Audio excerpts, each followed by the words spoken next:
Perfect. Thank you very much, Umar. Welcome, everyone. Good morning, good afternoon, and good evening to the AI Masterclass, which is preparing for AI revolution, unlocking productivity management secrets for project managers. I have especially designed this course material for this AI Masterclass, and this is for the material is for the registered participants only and not for the distribution purpose. All of you have received access to the Google Drive where you can have a copy of the slide deck as well as the revised AI prompt guide for the project managers and some sample meeting transcription that we will use in our demo practice. So with that, I would like to introduce myself. I'm not a robot, I'm a human person.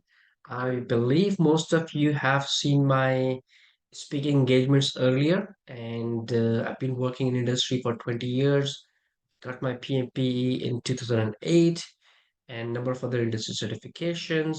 I spoke over 15 events last year. I have over 15 events scheduled for this year already.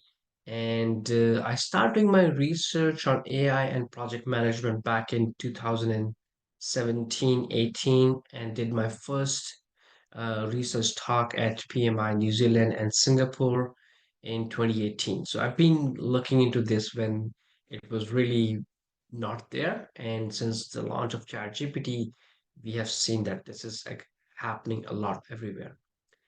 Then I do volunteer for PMI, ISACA, and a couple of other organizations to keep myself busy and entertained. Most of you are connected with me on the LinkedIn. If not, feel free to join and you can have my email addresses there as well.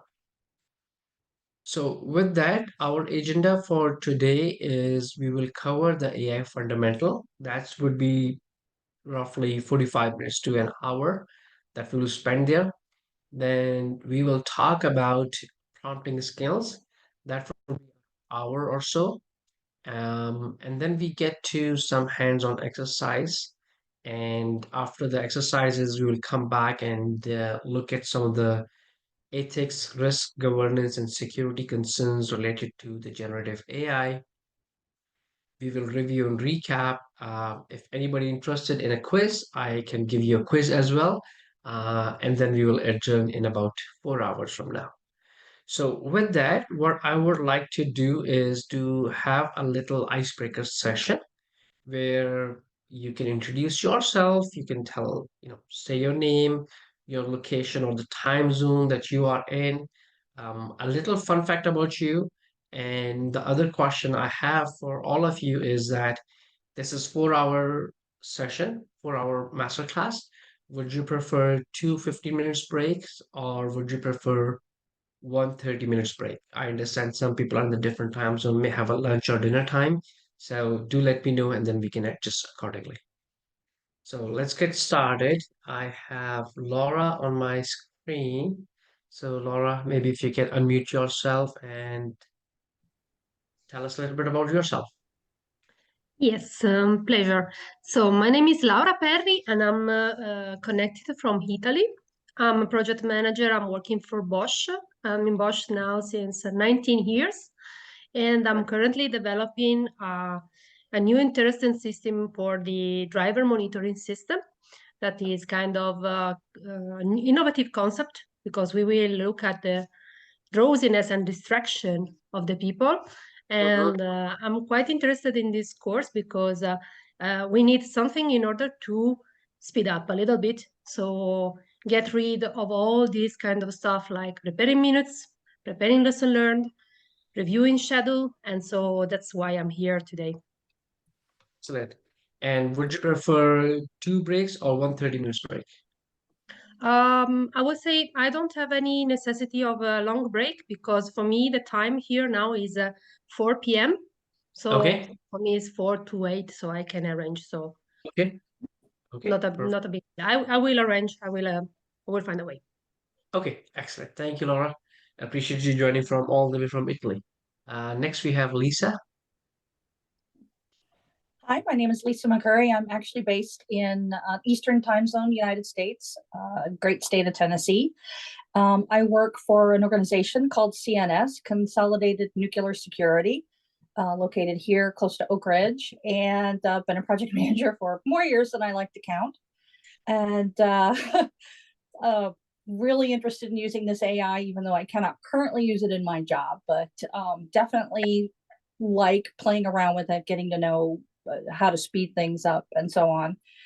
Fun fact about me, for the last year, I recently discovered fly fishing and I absolutely love it.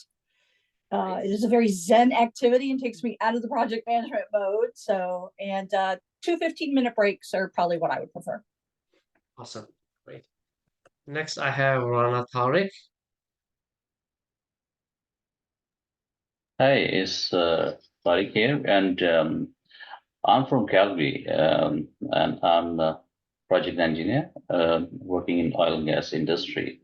At the moment, as you know, might know that this AI is not being implemented in oil and gas industry, and I'm just curious to know how can I make use of this within this industry, and what other benefits are there for us to avail in the market. And I'm also kind of looking forward to be a nomad. So maybe this AI will help me to achieve that.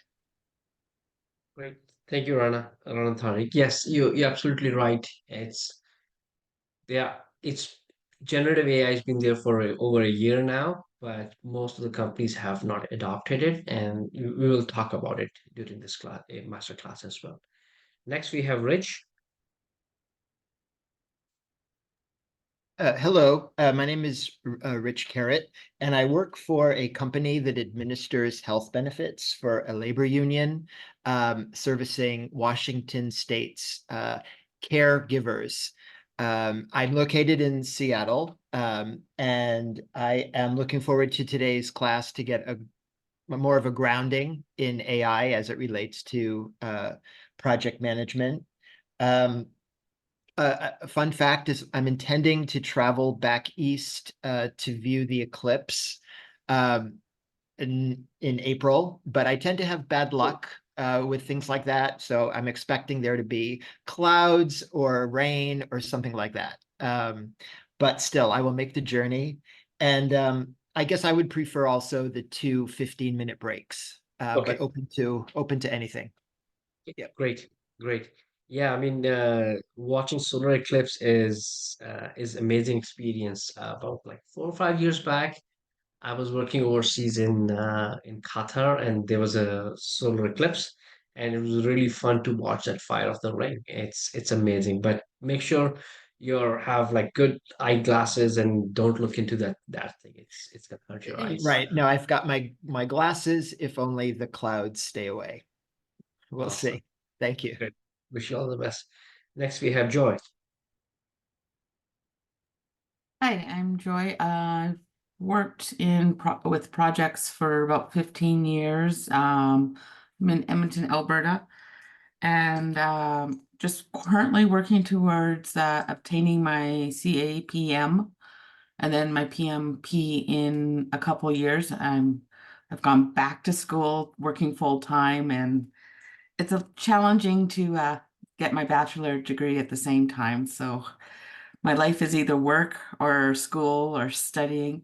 I've joined the chapter here in Edmonton. I've recently just moved back from being in BC for 17 years. So I'm also trying to reestablish myself, get new friends, new life. So quite busy. And the current job that I'm working in doesn't quite understand how to manage projects. So I think eventually I'll be moving on to a company that will adapt the AI and actually knows how to manage projects and stuff like that. So it's been an interesting year. I moved back in July, so and two breaks Uh, is great for me. Good to have you, Joy. This is interesting. I mean, I really appreciate people who who never stop learning and, doing your bachelor's in studies and certification at the same time. This is really good, and, this will take you very, very far. So congratulations. Thank you. Next, we have Hayam, if I say your name correct. Good morning, Mashoud, and good morning, everyone. Everyone calls me Wu, just my last name, WOO. It's hard to butcher Wu. Okay. I'm on the West Coast, and I've been managing projects and also doing Scrum Master work for the last 4 years, primarily software work across various verticals. And I'm here this morning just to stay current. I think for the kind of work that we all do, it's always constant learning. This is very challenging work. So that's why I'm here. Mhm. Something interesting about me. I've in the last few years I've climbed 3 14ers, means mountains that are 14,000 feet tall, including Nice. Mount Whitney. Most recently was the last one of those, and look forward to learning this morning with all of you. Monsieur, did I go through all the questions?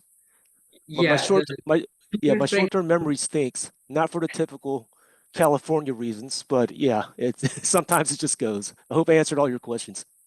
Okay, great, great. Yeah, no, this Okay. is this is great move. I mean, I did climb not I won't say a lot of mountains, but I really want to climb Mount Kilimanjaro one day. It's one of my checklists, so you know, we'll do one day. Okay, thank you. Next is Kristen. Hi, everyone. Good morning. Can you see me? My name is Kristen Patterson. I'm from Los Angeles, California, the Pacific time zone. I'm here to learn and expand my knowledge skill set. I know AI is going to be a part of our PM future for many years to come, so I want to be prepared for that. A fun fact about me is I referee soccer or people from around the world football matches. So that's a fun fact about me. And I would prefer 2 15-minute breaks. It's very early here. So Perfect. Everybody prefer two breaks, which is good. Okay, yeah. next we have Trey. Yep. Hi, can you hear me? Yes, Hi, can you guys hear me? yes, yes, we can hear you. Okay, great. Yep, I'm Trey Frost. I'm currently actually unemployed. I was laid off in December. I had worked for my company in the automotive industry for about 22 years, but I'm actually taking advantage of this time. I got my PMP, I got my DASM, and I'm working on my PSM. Awesome. Uh, and so this is my learning time. I'm learning, so I wanted to expand on this. I took the PMI, the little class that you did maybe a couple weeks ago, and I was intrigued, so I wanted to learn more. And a fun fact is, in about a week, I'm taking a 2-week ski road trip to Colorado and Utah. Nice. I'm in San Diego, so I'm taking advantage of my extended break and doing some skiing. Excellent. It's good to use your time, and what I call is like it's a sabbatical, right? In education world, most of the professors take like every 5 to 8 years, they take a sabbatical break, which is more of the research and study, right? So, using this time as your sabbatical to learn new skills and get certification, this is amazing. This will help you a lot. Next, we have Millie. Hi, good morning, good afternoon, and good evening, everyone. I'm Eileen Van Kupinol. I currently work as a manager of project management at Promac. I'm located here in um, Florida, Eastern Time. So, yeah, what expectation? Basically, I would like to learn more of anything new about AI and make sure be able to share to the team that I'm managing right now and to the type of work that we have in manufacturing. I think the challenge at the moment that I'm seeing, so that which I think we need to focus on on also for my a note for myself is how to implement and the adaptability, especially if you have for the change, and also depending on the group, the generation group that you are rolling out the AI. So I think that's challenge I'm seeing, and hoping to find some plan that would work for whatever generation we need to roll out. And also, fun fact, yeah, I'm looking at. I used to do marathons before, half marathon, so planning to join and preparing for one right now.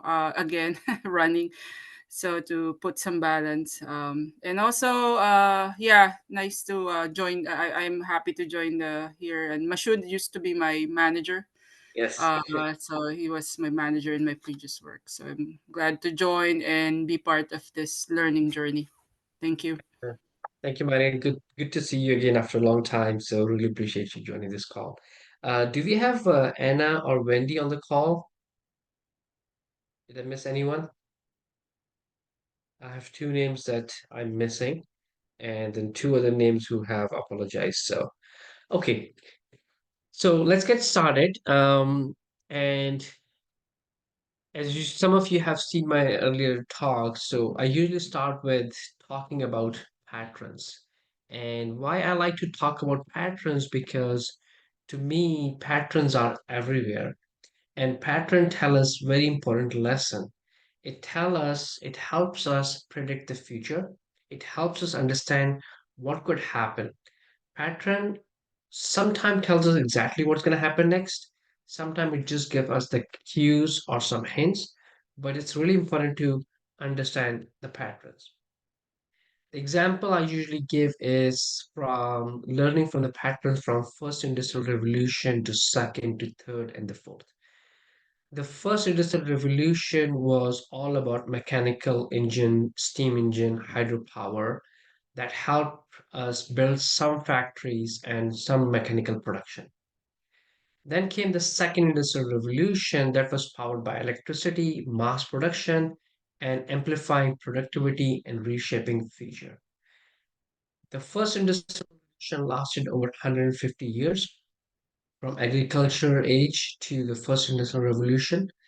The second industrial revolution started sometime right after the end of World War II, and then we see the production line, the factories, the electric grid, the road network, the rail network, aeroplanes start coming out as well, and that lasted up until mid 80s to early 90s, when we get into the third industrial revolution that was about automation and computers. It is also referred as digital revolution.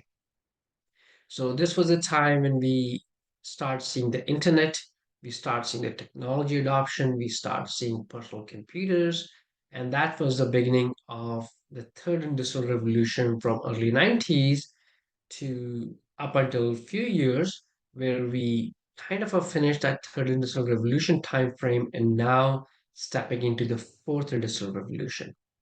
And this fourth industrial revolution is about artificial intelligence, cyber physical system, networks, as well as nanotechnologies and new technologies that we have not seen before. Now, each industrial revolution looks incremental, but again, each one of them is more transformative than the earlier one. So the two patterns here I would like to highlight. One is the time is decreasing for each industrial revolution. So first 150 years, second about 60 years, third about 30 years. The fourth industrial revolution could be 10 to 20 years or maybe less, we don't know. But this is the first time in human history that we will see multiple industrial revolutions in our lifetime. And what I mean by that, if somebody was working after the World War II, he would start working in a factory and probably finish retirement working 30, 40 years in that industry and does not have to deal with the change. People started their career in third industrial revolution, start looking to the computers, IT, technology, and now we are adopting AI, and that's what we are here to learn. So the time is decreasing and the innovation are increasing in each industrial revolution. In future, we will probably not have the industrial revolution, rather we will have mini industrial revolutions or the stages where every 5 years things will change so dramatically. What does this tell us from the perspective of the pattern? The pattern that tell us that we have two most important skill set that we need to make ourselves available and learn those skills. And the first one is our ability to unlearn. So, in order to be relevant in future, the most important skill set is our ability to unlearn how we do the things. We need to unlearn old ways of doing things, and we have to unlearn our own old habits. That does not mean that we have to unlearn every single thing that we have learned in our life. It just means some component of our experience that we should be always open to unlearn and have the ability to relearn in the new way so that we can adopt and we can build new habits and we are able to change ourselves to the new technology and the new fronts of our the business. And this cycle will continue as we go through these cycles. Feel free to stop me anytime if you have any questions or if you want to put your question in the chat. We can review those questions either during the break or before or after the break. So feel free to, just unmute yourself and let me know the questions you have. And that will make our this AI masterclass very engaging. And this is a smaller group, so we will have that benefit. So next, I typically share some research, Harvard Business Review, very old research, I think 2019, that says that AI will not replace humans, but the humans with AI will replace human without AI. Let's sink this in. Let's digest this. So what this is saying is that technology will not replace the humans. However, the people who will learn the technology, who will learn the AI, will replace the human without AI. And you can replace the word AI here and go back 50 years, 30 years, 100 years, and replace with Industrial Revolution. You will find the same context, the same meaning. So what it implies is that people who will adopt to change, they will be successful. And my version to this is AI will not replace professionals, but the professionals with AI will replace those professionals who don't use AI for their practice. Next, another famous quote from Gartner that says 80% of project management tasks will be eliminated by 2030 as AI takes over. It's talking about the project management task, not the project management roles. The, the requirement for the project management roles is in millions, and we don't have that many project managers. So definitely there's a lot of work. However, by leveraging AI, we can eliminate number of tasks within project management function that we don't like as a project manager and leverage AI to help us do those tasks better. So let's discuss what is AI and how does it impact the business. Most of you have seen some definition of AI. I use this simple definition for last 5, 6 years. It's very simple that it's the ability for computers to perform tasks that normally requires human intelligence or to imitate intelligent human behavior. Things like problem solving, learning and reasoning. When we learn and we provide reason, we provide the logic why I am saying this. And that is something that we start seeing with generative AI. Then come visual perception, looking at the image. So for example, the image that is on my screen right now shows a graphics with the brain in the middle and number of connected devices around it. So I can visually recognize different items from that picture. the voice recognition. We have read.ai enabled in this meeting, in this masterclass, that will generate the transcript for all of this present of this talk. And that something would be useful if you put that information into generative AI and ask some questions around it. Then we can do some data analysis, pattern analysis, and many more. Any questions so far?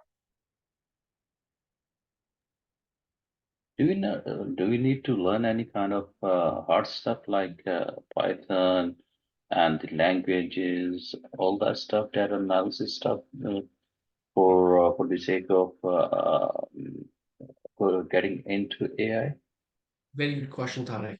So there is a technical side to the AI and there is a business side to the AI. Okay.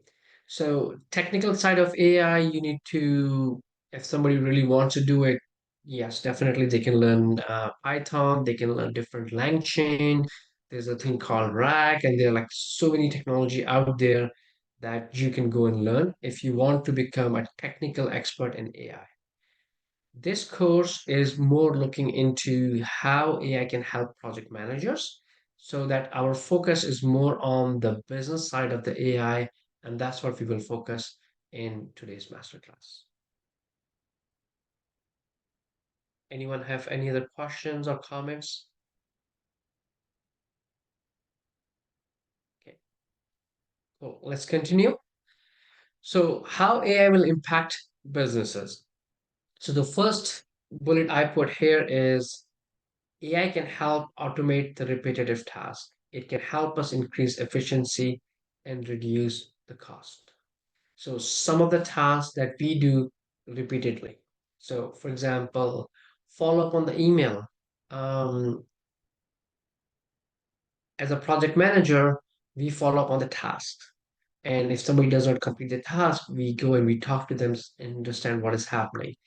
Now, you can leverage AI to automate that repetitive task and get some feedback and also have some built-in patterns to understand if the task could be late or could be on time. Data analytics, we can use AI to analyze vast amount of data set, offering valuable insight to make the informed decision. Some of you in your career have used spreadsheets, pivot tables, and other complex, business intelligence type of analytical work that you can do through some BI tools. Now, with AI, for example, you can use ChatGPT version 4, and I will explain the different versions of ChatGPT later. In version 4 of ChatGPT, you can upload a spreadsheet and simply ask questions like, give me some insight about the data, or ask like specific questions, and it will give you those reports on the fly. So you don't have to build all those reports, pre-build all those reports. You can have those reports available to you on demand just because the generative AI understand the data that is available to at the backend. Next comes the personalization. AI will personalize the customer experience, enhancing engagement and loyalty. So think about as a customer relationship management system where you can personalize the experience of a user.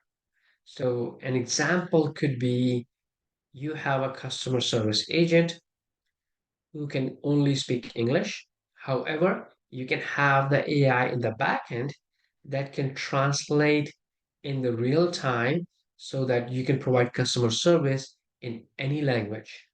And give you an example, the new Samsung phone that was just released has this capability of automatic language translation where you can say it in one language and it can translate to the next person at the same time in a different language. That's one side of personalization. The other side of personalization is what are my habit as a customer? What are my preferences as a customer? So each customer is different, and then building the product or the solutions for each customer specifically. Predictive maintenance. So this is heavily used in oil and gas industry. Um, there are a lot of companies that are using AI for predictive maintenance to understand when the equipment will fail so that they can minimize the downtime and the maintenance cost. There's a concept of digital twin here. So if you want to understand how AI is used in the predictive maintenance, look for digital twin and it will explain you a lot more. Further, we can use AI to optimize a process, optimize the workflow, and streamline the operations to enhance the better productivity. So you can put up your workflows within to a generative AI framework and ask what are the tasks or what are the workflow activities that you can adjust to streamline the business processes. Any questions on impact of AI on business?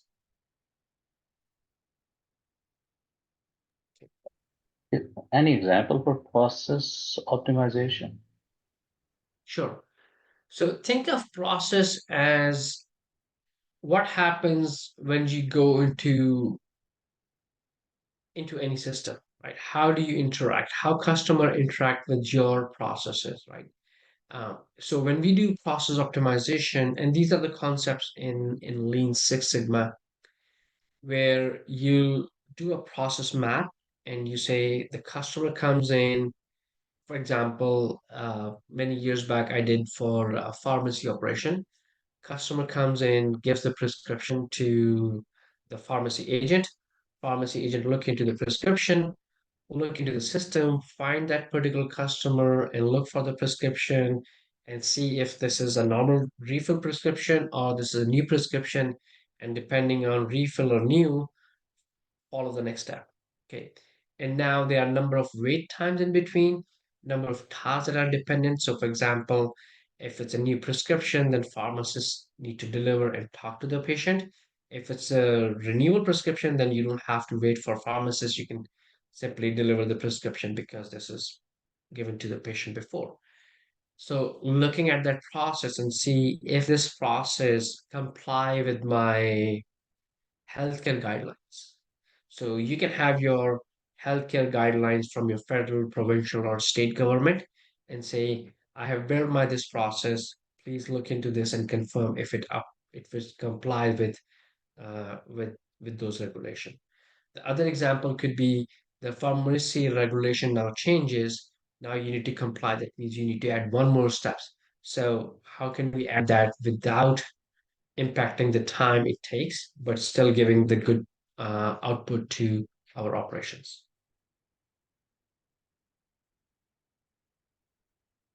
Okay.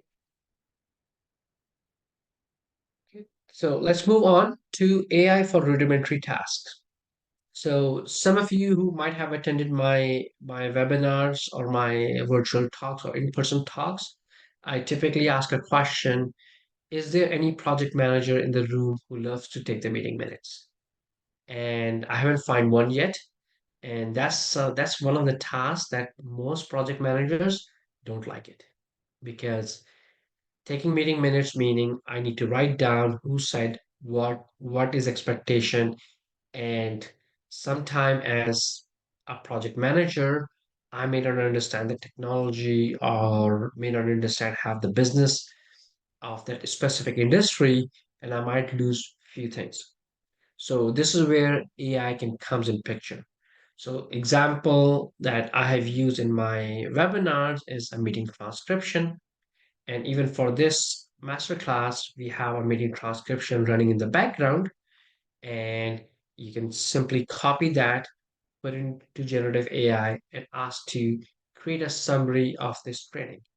And it will give you 10 or 15 bullet points that can summarize the whole training. Now, if you are spending your time in meetings, that's something that you want to leverage to help you be a good project manager and a better project manager so that you can focus on the things that will add value. So, Next, yes, go ahead, Tariq. yeah, this is very touchy topic for most of the project managers. and all the time we are taking minutes of the meeting, and sometimes it gets crazy, right? Um, yeah, so this could be very, very helpful, but how this tool recognizes that who said what? Good. Very good question. So if we look at the meeting transcription, so I am not sure. Umar, is it possible to show the meeting transcription that is happening in the real time on the screen? Not in the real time in this case. The tool Okay. we are using, it don't show real time, but there are Okay. tools which do that actually. Yeah. Yeah. So for example, I have used Microsoft Teams and Zoom, where if you enable that, it can show you the meeting transcription and it will pick up based on the user login. So I'm logged in as a Mashood. It will say Mashood is saying this. Then it will say Rana Tariq is saying this. Then it will say Lisa is saying this. Then it will say Kristen is saying this. So it understand from who's talking about what. So that's something, will help us understand who said what so that we can build action item from that. And in my other demos, I have done like an action item table, and that gives me a list of tasks that were discussed or agreed in the meeting that I can take as a project manager and follow up on that, saying, hey,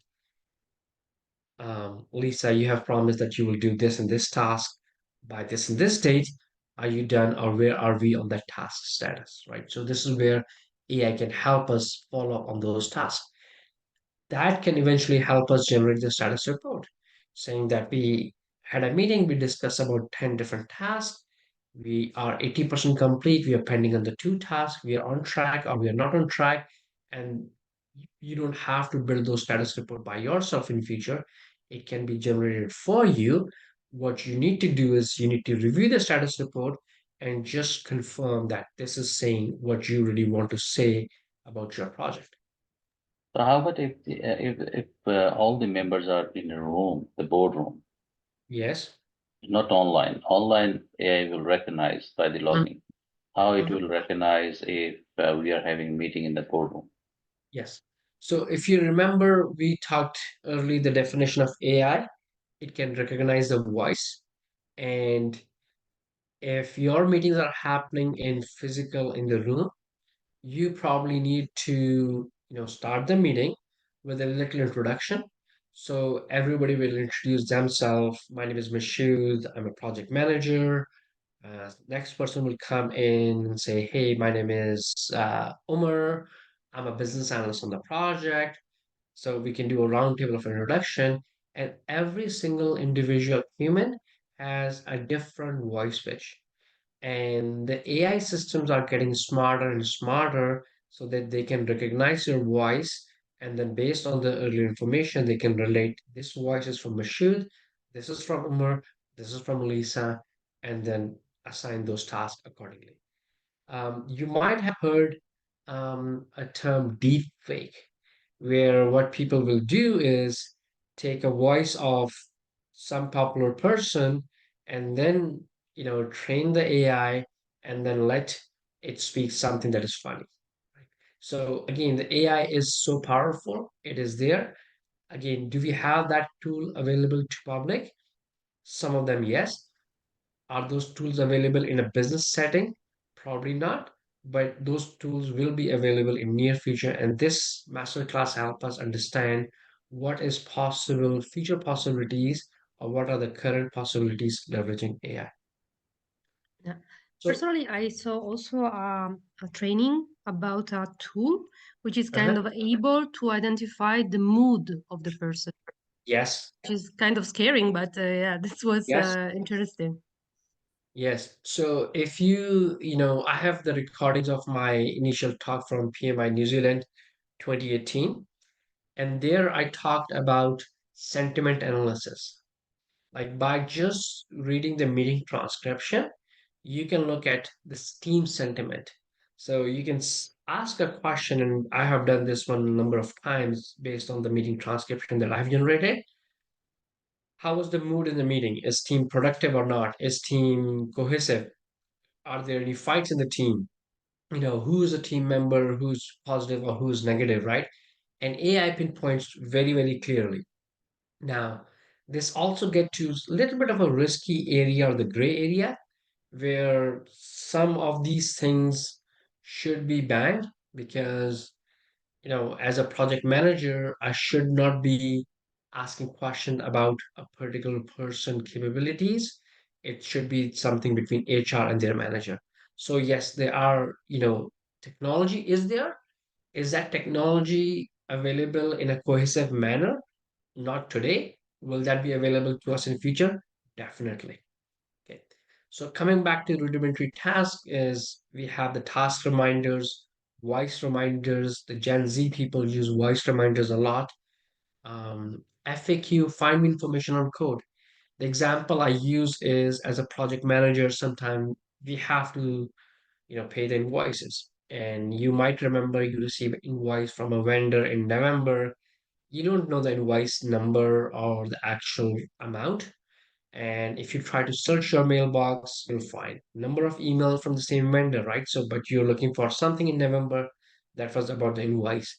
Now, once all of this is connected through AI, you can simply go and say, hey, find me email from this vendor sometime in November, invoice, and give me the invoice code and the final amount. That's all you need. You don't need the whole invoice. And AI will go and find that information for you, saving you 15 minutes of your time and give you something within less than a minute. Risk identification and sentiment analysis. So, Laura, we talked about sentiment analysis, how sentiment analysis can be used. At the same time, we can use AI to identify the risks on a project. So, I have I work for one company as advisor. The company name is raidlog.com, RAID log.com, which is a tool that project managers use to manage risk, action item, issues, and decisions. And what we did there is we built a roadmap.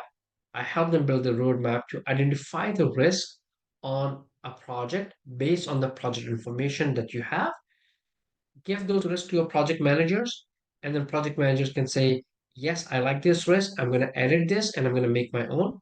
And then that risk is saved to the project. And the next step would be to build the mitigation plan.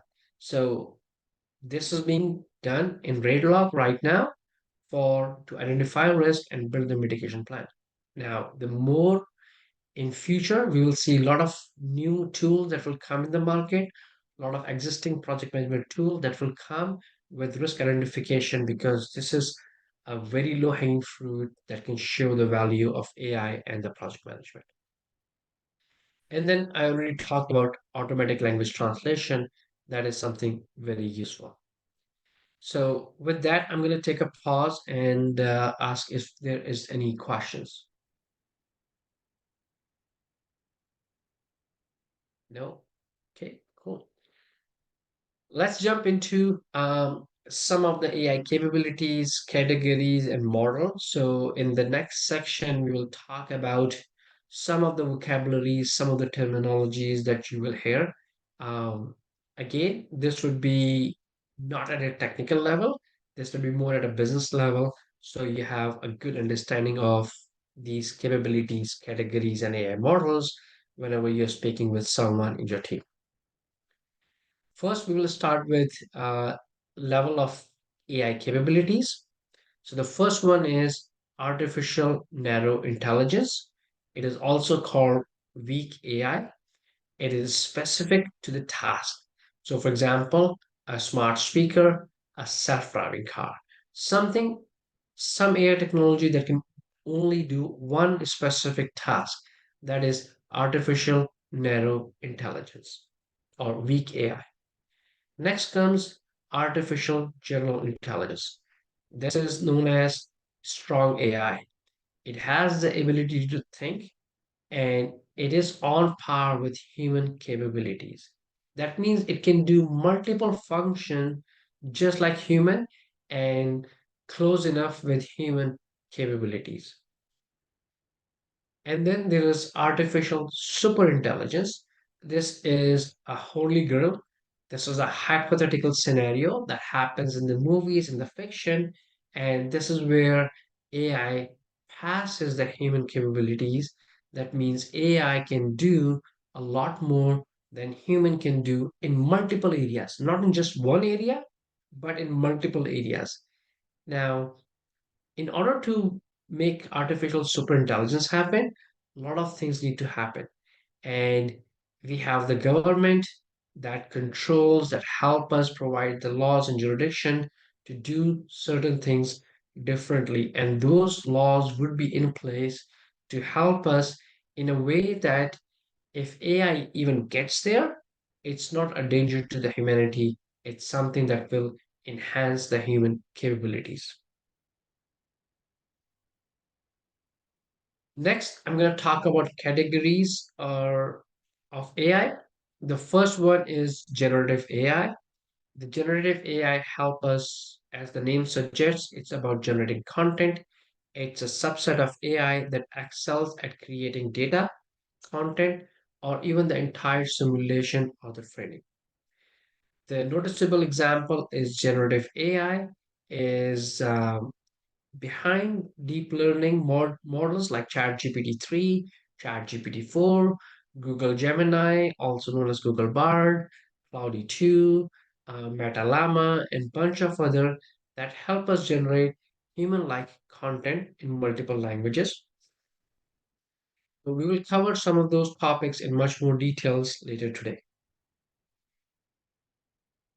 On the other side, we have in a specialized AI. So think of this as a narrow AI or a weak AI that help us solve a specific problem.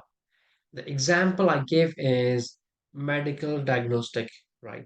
So in hospitals, radiologists are using AI technology to look at the X-rays, MRI, and other images to identify the cancer cells, for example. And that requires a lot of training at the medical school level. Now, if AI can help and identify the cancer, spread of cancer earlier, that would be really helpful for the humanity. But again, this is an example of specialized AI. Then we have the hybrid AI, which combines the both. So think about the same medical example, a radiologist looking at the image, working with a doctor, and say, if we give this patient this medication, how the cancer will shrink, or what would be the impact. So now you are using specialized AI and you put the generative AI to generate a new image, how that would look like. And that would be an example of hybrid AI, where you combine the content of generative AI into specialized AI to have the hybrid AI that provide us a specific unique use case for our particular purpose. Any questions or comments here?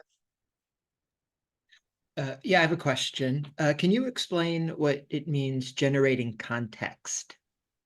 Okay, so it can generate the content, it can generate the image, and it can generate the context. And what I mean by that context is um, looking at a meeting transcription and then asking question, what is the intent of this meeting? Was that intent, how was the team sentiment, right? So that's generating another context out of it, saying the teams are positive, they are working towards the projects, our teams are having fights, so that you can generate the more context, and based on that context you can do different actions. Good catch, Rich. Good question. It seems like that would, I don't know, I guess that would be the hardest thing to expect AI to do, is to read in some of the implications of a meeting, or trying to understand what is not being stated exactly in the meeting, but that you have to infer. You're saying that AI definitely has that capability as well? Yes. Yes. Yes. Interesting. It's ability, and again, if I go back to the definition, I just need to go a few slides. Okay. This one is we said that learning and reasoning. We also said pattern analysis, data analysis, and to human intelligence and to imitate intelligent human behavior. So it's our ability to infer from the knowledge, right? You go to the meeting and somebody says, hey, this thing, I might get delayed on this task, right? And if somebody's saying I might get delayed on this task, literally means I'm behind the schedule. He's not saying it, but this is, as experienced project manager, we know what it means, right? So yes, AI can infer that, and that's where the context comes in. And this is where what we find sometimes that we can miss as a human, the AI can simply tell me saying, hey, by the way, in this meeting, this was also discussed. Do you want to do any action on that? Or you're okay with this task being delayed? Thank you. Thank you very much. Cool. So next we will look into the AI models. So the AI models are computational framework designed to perform a specific task by learning from the patterns and the data. These models use algorithm to analyze information, identify pattern, and make predictions or decision without explicit programming. Common type include machine learning models and a statistical model that are suited for different applications. So AI models for generative AI is called large language model that recognize the content and the context of the meeting. AI model for image recognition, that's another example. AI model for narrow AI in for diagnostic imaging, that's another model. And then we have multiple models where we combine multiple AI models, like I think of like a hybrid AI, okay, and then leverage those models to do multiple tasks. So give you an example is in Chat GPT-4, which is the paid version, you can go and you can give any text and ask to create an image. Okay. Or you can simply say, here is my meeting. Based on the meeting, give me an image that shows the team sentiment. Okay. It will do that for you. So multi-model AI, meaning you are using multiple models to generate the AI, kind of like a hybrid AI. Okay. Next, I'm going to talk about few AI terminologies that you will hear. LLM is large language model. This is the behind the scene that is being used for generative AI. And what happens in the large language models is these GPT engines are pre-trained on these large language models. That means they have the capability to read a document and infer what is being said. These GPT engines, these generative AI, have been trained and have passed the law exam, have passed the medical exam. They have read the project manager's PAM book and number of other things. So they have that general knowledge, and then they can connect different aspects of different things. And depending how you prompt those things, it will give you the answer that you are looking for. Then we have the natural language processing, NLP, which is above the LLM that is being used in the background. Again, very, very technical concept. I'm not going to go into technical technology behind the NLP, but for you to understand is this is the natural language processing that interprets how different things are being said. People in different cultures, in different languages, says the same thing but have a different meaning. And this is where the natural language processing engines come in handy and help LLM understand the context of those discussions. Uh, GPT, which is Generative Pre-trained Transformer, basically what it means is that that model is being pre-trained on the existing information that is publicly available. So the Chat GPT 3.5 is pre-trained on the information available on the internet prior to 2001. And again, when they were pre-training those models, they have excluded number of topics that would identify individuals, right? But still, because it was anonymized through AI engine, sometimes those things get passed through that engine and still come up as a result. Then we have deepfake in the market, which is you take my video, for example, my audio, upload to some deepfake site, and it just tell it what it want to say, right? You can create a deepfake video of me speaking fluent Spanish, right? Or me speaking fluent German while I have no knowledge of Spanish, German, or any other, I have any other European languages other than English. So this is where deepfake comes in picture. And so why I want to talk about it? Because with AI, what is happening, we are using these tools to generate information using AI. And if that information, like a fake information, is used to train another model, the model start having a bias and will start drifting, meaning that teams will lose the focus, the context will be lost. It's like a game like a Chinese whisper that most of us played in when we were kids, where we will go and tell something to our friend, and then he or she will tell to the next person, and by the time it get to the last person, the message is completely transformed. So we need to aware of those technologies that are available. So let's talk about technology trends. In my other talks, you might have seen this one with the algorithms and the cloud and the Internet of Things and the data. We have the technology that is available to us. The term AI was introduced in 1950s by Alan Turing, and this is where it's been there for 70 plus years now, right? But it becomes reality because now we have the algorithms, we have the infrastructure, we have the real-time data through Internet of Things that are connected devices, and then we have a large amount of structured and unstructured data to train these models. Structured data refers to data in spreadsheets, in tables, in those forms. And unstructured data is data that is not in tables, not in spreadsheet, not in forms, but it's unstructured. Example, email, Word document, your document repository. Now, once you have access to unstructured data through AI, you can uncover so many new patterns that were not discussed or not discovered before. And this is what I want you to pay attention as you go back to your work field, how to look for the unstructured data that you can leverage for your benefit. The other thing that we are seeing the trend is we start using keyboard to input the data.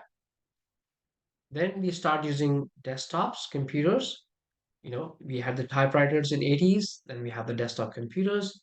In 2000, early 2000, we get the mobile phones.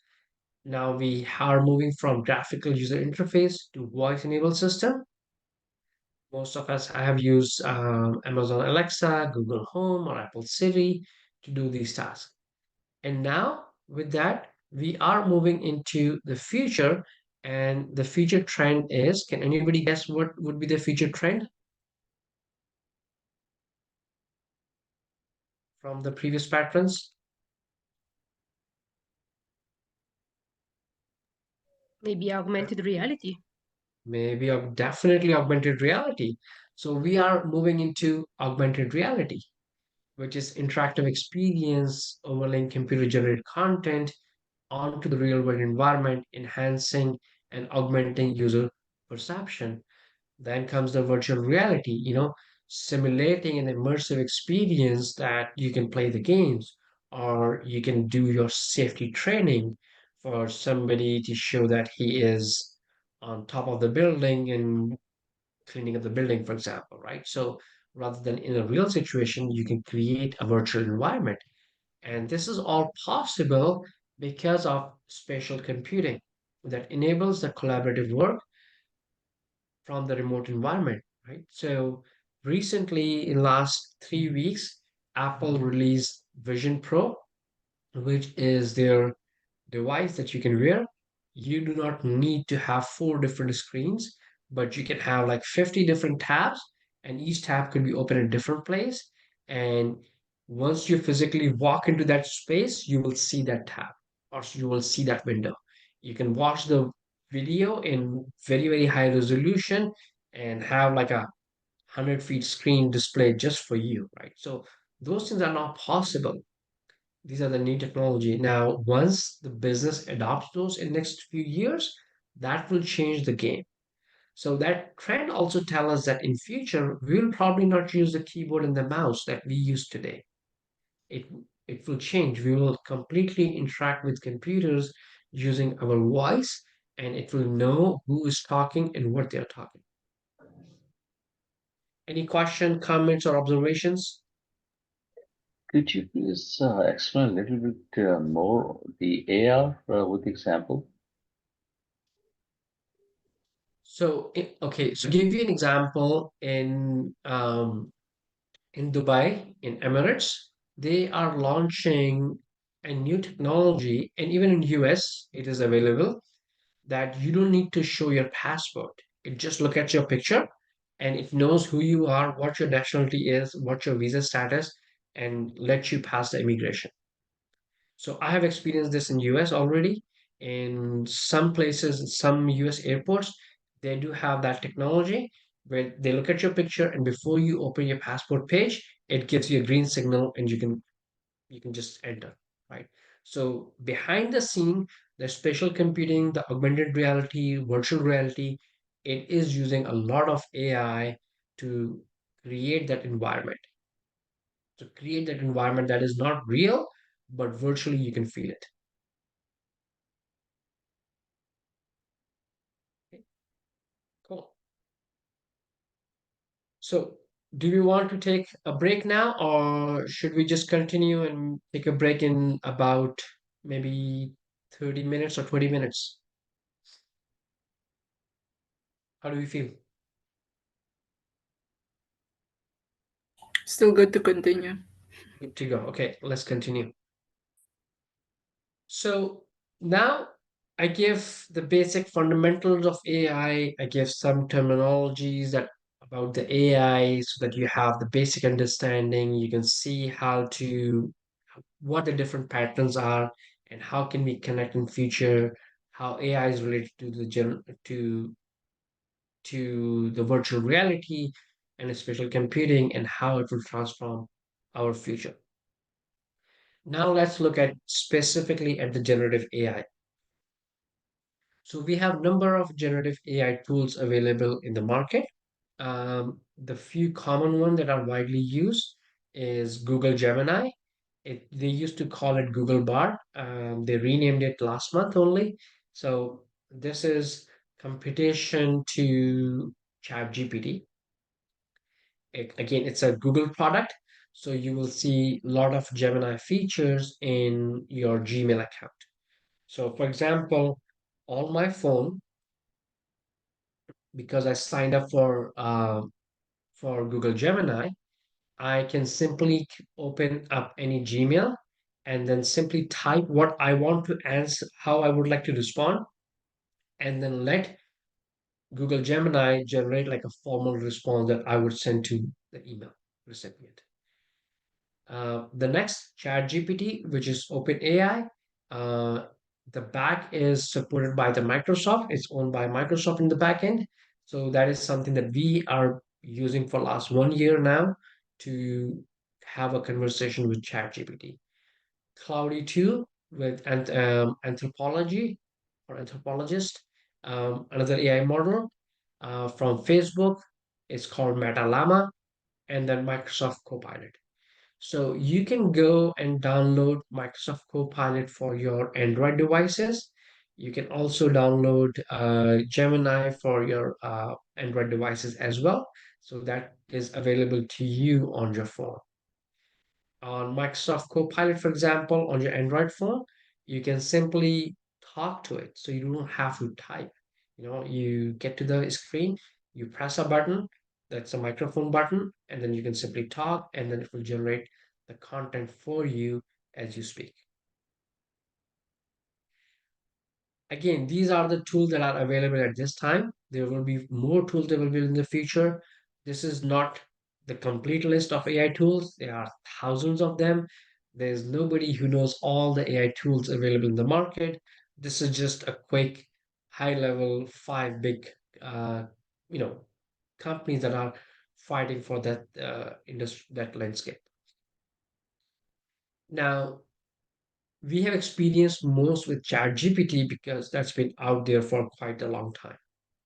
And what I would like to talk here is about the ChatGPT and how you can access ChatGPT and what exactly each one of these means. So there's a web interface of ChatGPT. There's a 3.5 and 4. The difference between 3.5 and 4 is 3.5 is 5 is publicly available, it's free, it is has less capabilities, a smaller token size compared to 4, which is a paid version, about $20 a month. And with that paid version, you get some security, meaning that whatever information you share through ChatGPT 4 will not become public. Any information that you put through ChatGPT 3.5 will become the could become a public information or could be used to train the ChatGPT models in future. So that's a big difference. Okay. The next comes the API interface. So API interface is used when you are building AI applications using ChatGPT. The example I gave earlier, the rate log, they are building the risk identification, risk mitigation planning for the project managers using ChatGPT API interface. Again, once you are using the API interface, it gives you little faster connectivity. It gives you longer token size and it provides you more security that could be available on the more than ChatGPT 3.5 and 4. Then comes the custom GPTs. So custom GPTs, think of these as like applications of ChatGPT.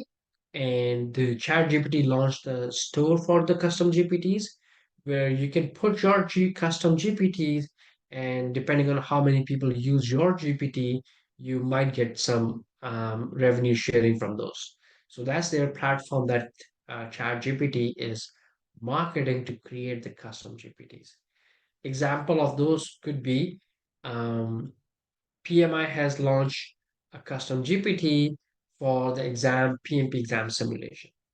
You can upload your company's guidelines and create a custom GPT and say, hey, build a training module based on these custom GPTs, right? So those are specific to your companies, and then you have decide who you would like to publish and make those GPTs available to you.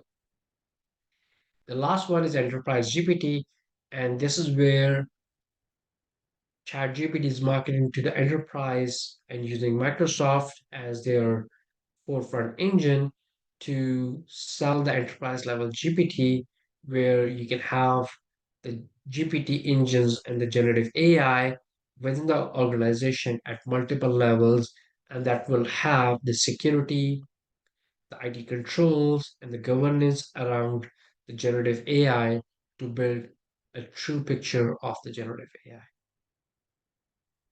Before I jump on next, this is a little technical, but any questions on this one?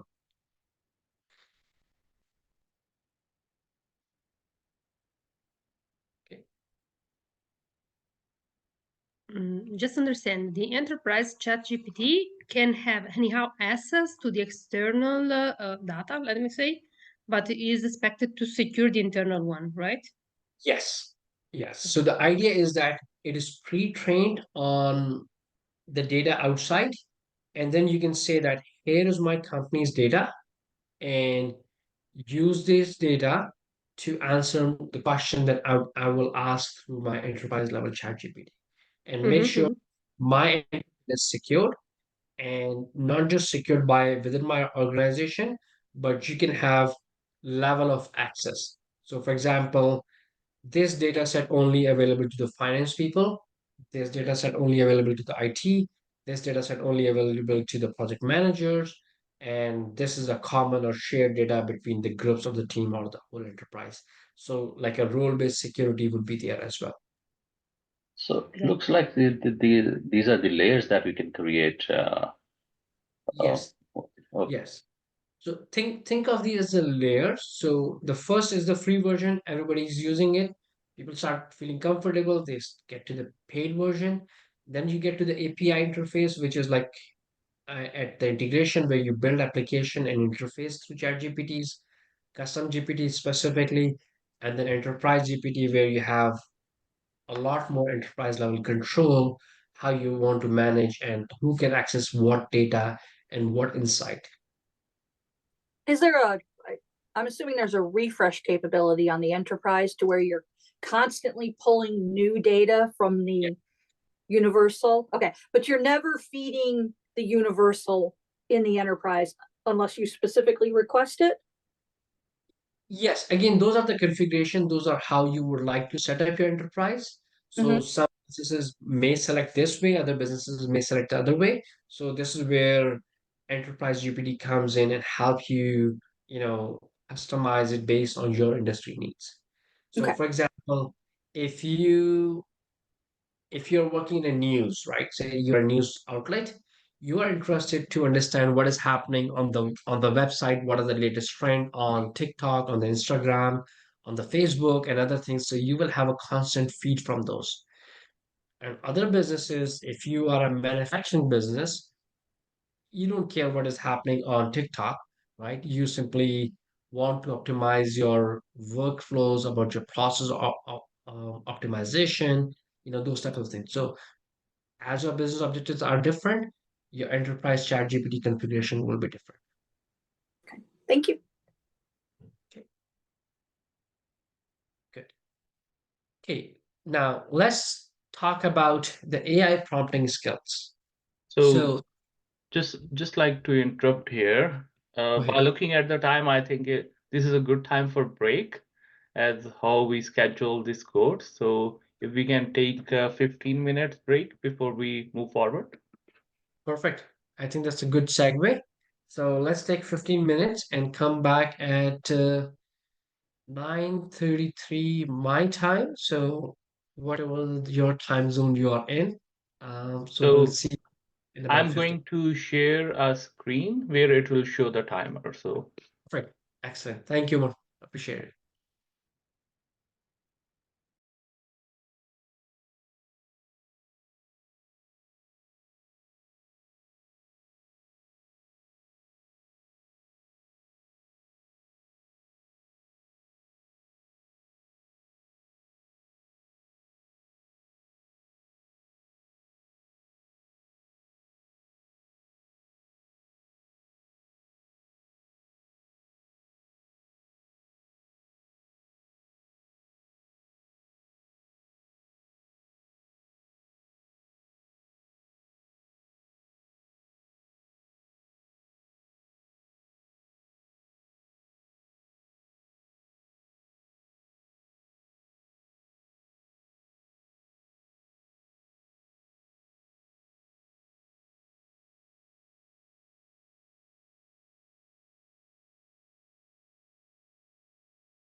Hey, thank you, Omar.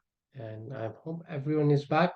Can you please give me thumbs up or just come off mute and say if you're back? And also, let's just take this time to ask any questions that you may have, what we have covered so far. I'm assured I missed probably the first 5 minutes. Will the presentation slides be shared? Yes, I've already shared the slide deck with all of you. Okay. You must have received the Google Drive invite. Okay. So just check if you have it. If you don't have it, do let me know. I will check the setting in the back. Okay. Awesome. Thank you. Thank you. Appreciate it. Okay. So I believe you're seeing this.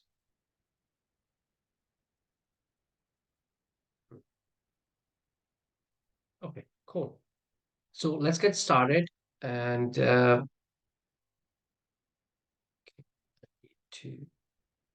move this screen to here. Perfect. Now it's easier. Okay. So now we were talking about, we talked about generative AI, we talked about ChatGPT, different layers of ChatGPT. And again, the same type of layers will be available or are available from other vendors as well. I just give the details from ChatGPT as an example so that we have a clear understanding of what to expect in next few years once corporations start adopting enterprise level ChatGPTs. So prompting skills. We have heard a lot about AI prompt engineering or prompting skills. There are jobs available that pays like 300K a year remote from US, but I haven't found the job yet. So so let's talk about what is a prompt, and then I will talk about my own experience and my own understanding of this. So I think you need to share your screen again. Oh, I need to share my screen again. Okay. Yeah, thank you very much. So there we go. Okay, can everybody see my screen now? Thank you, Mark. Yes. Yes. So what is prompting or what is prompt engineering? So prompting is a skill. It's not a profession. Similar to what we have learned how to use internet, now we have to learn how to use prompts to generate specific information we are looking for. Nothing more, nothing less, very specific to what we really need. Prompting is a process of creating set of prompts or questions that are used to guide the user toward the desired outcome. Okay, it's an emerging skill set that is required when we are using the generative AI. It's a process of creating set of prompts or questions that can be used to guide the users toward the desired outcome. It involves instruction, context passed to the language model, large language models, to achieve a desired task. Prompting is a practice of developing and optimizing prompts to effectively use large language model for a variety of applications. And then it's a useful skill that is required to learn today to prepare for the AI revolution. So prompting it's a skill. It's something that we have to learn. Similar, we learned somehow how to type, right? We learned somehow, and again, if you talk to people back in 80s and 70s, they used to take classes on how to use the typewriter. Similarly, we need to learn how to use AI and how to use the prompting skills. And this what we will focus in this section of this AI masterclass. So prompts have categories. So you can use prompt to summarize the text. You can use a prompt to extract the information. You can use prompt to classify the text or classify the meeting. So for example, you can simply say, here's my meeting transcription. Based on this meeting transcription, please tell me if we are in the project initiation phase or closure phase or in the project execution phase. And it will tell you how it will classify it. We have conversational chat box for the dialogue. That means you can have a conversation based on the meeting transcription, based on your guidelines, or based on what is happening in your project. You can use these prompts to create a simulation. So give you an example.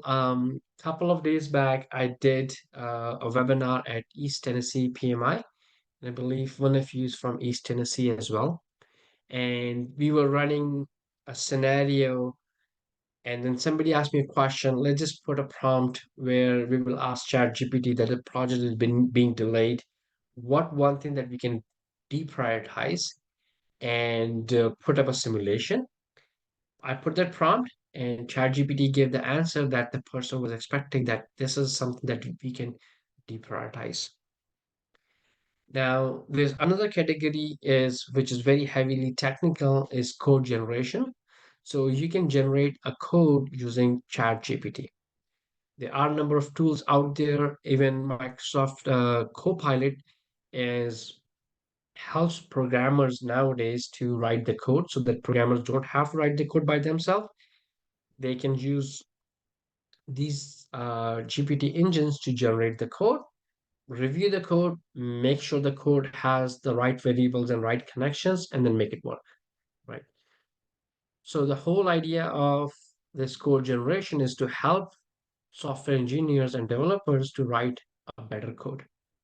Another example that I have seen for the code generation, and that was sometime last year, there was a tool, I forget the name, where you can simply go and prompt saying, hey, help me develop a website where people can come and subscribe to my newsletter.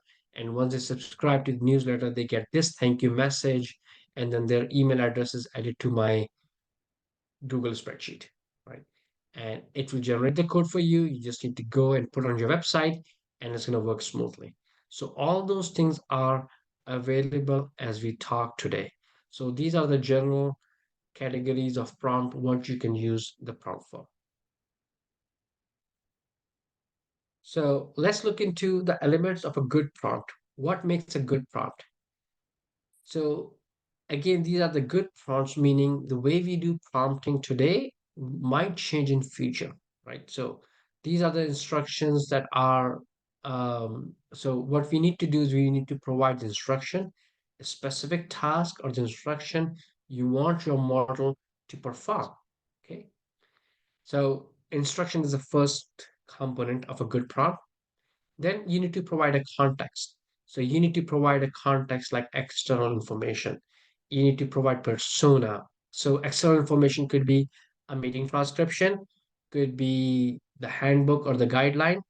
Persona could be I'm working as a project manager. So my persona is as a project manager. Or somebody might ask a question saying, hey, I missed this meeting. Based on this meeting transcription, tell me what do I need to know. I'm working as a project manager or a project director on this project. I'm more interested in the risk of the project, right? Any additional context that you can provide to steer the model to the better response? That is the context. So context is very important when you are writing a prompt. Then you need to provide the input data. So input includes input that you would like your response to be based on. So example could be based on this meeting transcription or based on this question that the customer is asking on the customer service, find me the answer from our, customer guide. Okay. So that's your input data, two different sets of input data, the context and the input data, and that will help you get the better answer. Then you want to provide the output indicator. How would you like the output to be? Do you want to generate a table out of that information? Do you want a text? Do you want to write an email? And, do you want to write professional email, or do you want how you want to consume that data? So you would define that as an output. And the last one is response tone. Tone of the response. Do you want it to be formal, or do you want how you want your response to be? And I have a separate slide on the response tone that will explain the different types of response tone that we can use.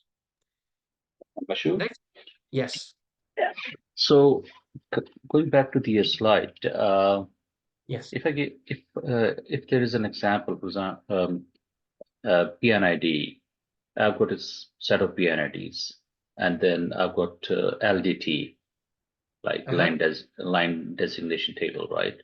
uh-huh, And if I want to know whether my LDT is missing any information from PNID or uh-huh, vice versa, can I do it? yes, yeah. So the question in simplified language is that, let's say if you have a data in a spreadsheet, for example, and it's missing some data which could be required in the context, and can you run a prompt saying, hey, here's my spreadsheet with all my data set, tell me what are the missing attributes for my data. And it's not just like this is mandatory, this is not mandatory. It could be if then else, meaning if you're performing this task, then you need these 5 fields. If you're performing this particular task, you need 10 different fields, and you have all that data in one spreadsheet, and you have all the business rules defined as a context. So your business rule or the context will say that if it's for a new request, I need 4 fields. If it's for the existing one, I need 10 fields. If it's for recurring problem, I need 6 different fields, right? So you provide as a context, 4 field, 10 fields, and 6 fields, and then you input your data saying, here's my request, 100 requests. Can you go and tell me which one of these are missing my data? And yes, it will provide you the output that you're looking for. So can I read and understand PNID? What is PNID? Sorry, I don't. Process and instrumentation diagram that we use in the Okay, so engineering. yes, so ChatGPT itself, yes, you can upload an image, but again, I would suggest you probably need to fine tune the model depending on your industry or in industry, or if you're working in oil and gas, right? So within oil and gas, you need to have your own AI models that are specific to that industry. In general, yes, it can do that. However, I would suggest that you test the model before you start consuming that information on a regular basis. And do we have such models for oil and gas industry? There are tons of them, to be honest. Again, I don't have that list, but so this is something that I can guide one-on-one discussion to where to find those types of Yeah, models. sure. Thank you. Okay, now I want to talk about the token limit. So most generative AI products have a token limit. A token could be word, part of a word, or even punctuation. These limits will be increased over the period of time.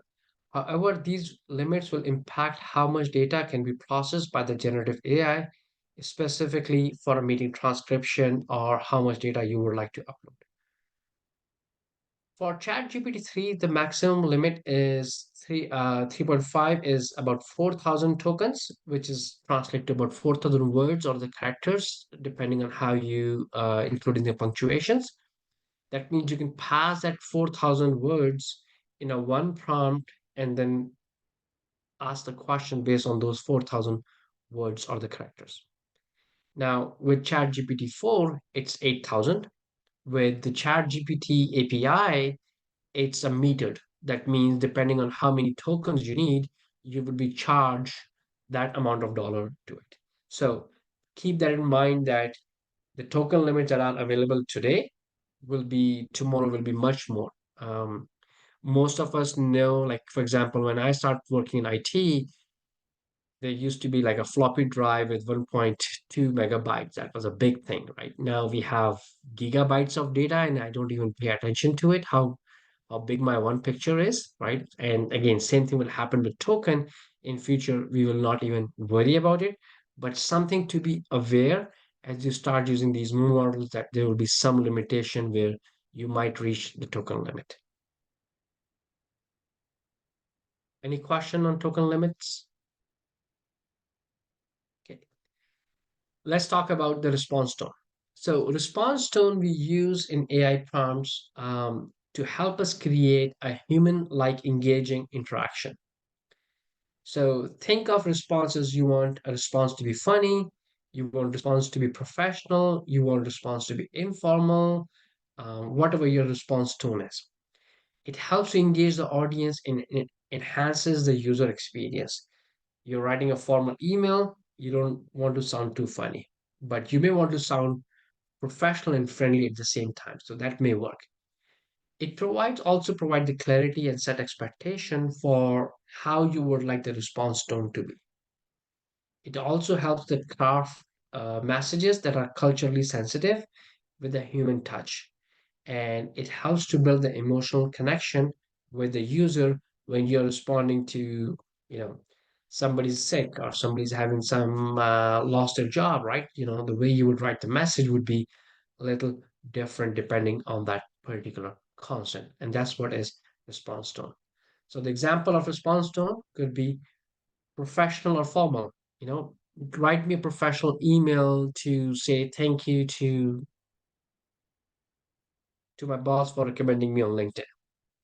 Okay. It could be informal or casual.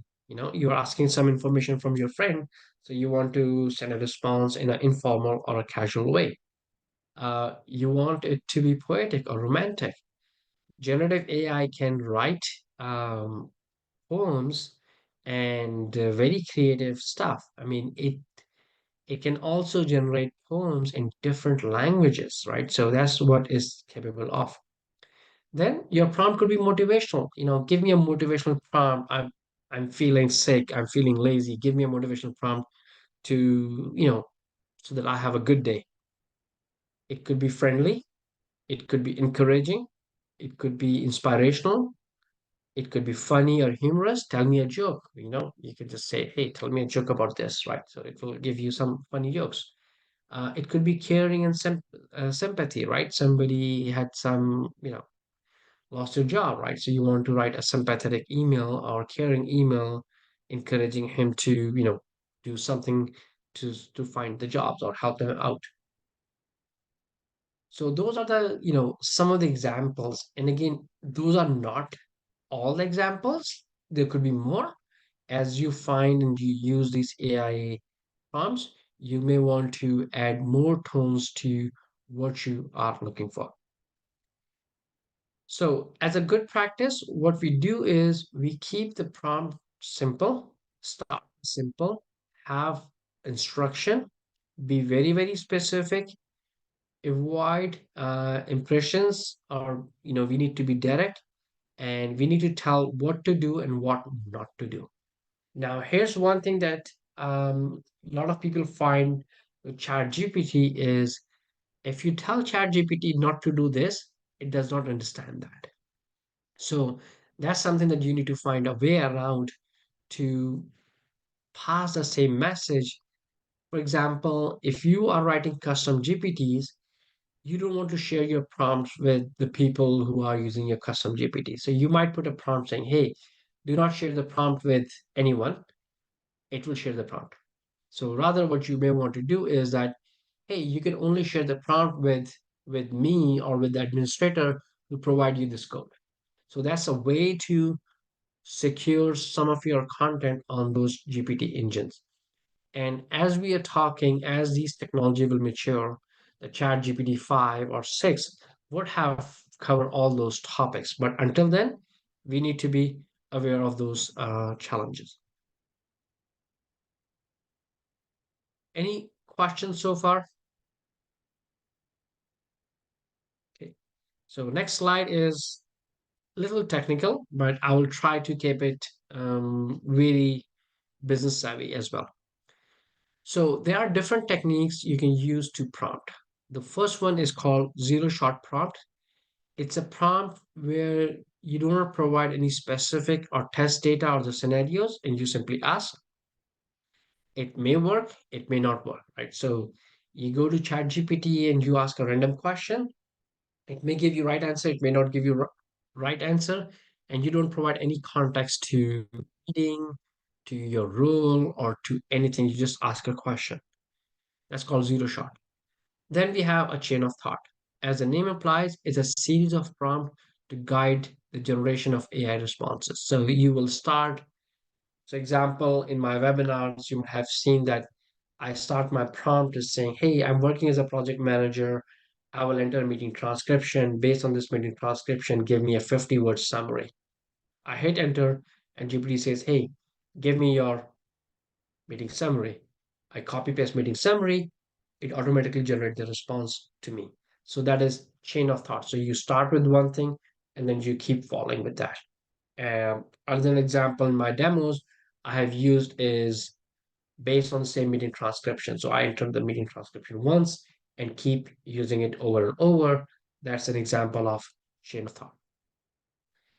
Then there's another technique called self-consistency, which is prompt maintaining logical consistency. Similar to chain of thought, you provide some information and you kind of build your case upon it. The example could be based on meeting transcription, help me identify the risk. Now you have helped me identify the risk, help me build a mitigation plan. Now you help me build the mitigation plan.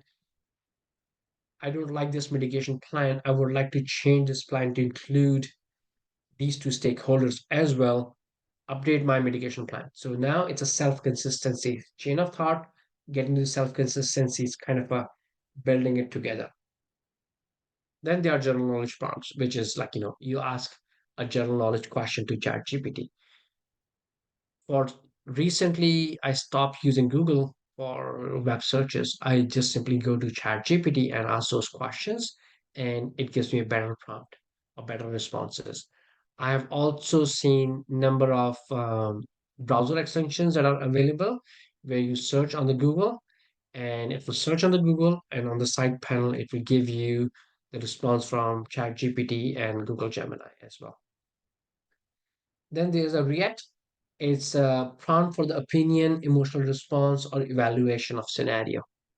So this could be used as a project manager. You can say that the example I give earlier from the East Tennessee, somebody asked me a question is if we have to deprioritize one thing from the project, what it would be, right? So I give a situation and scenario saying, hey, we are in the middle of the project, we have lost some resources and yada yada.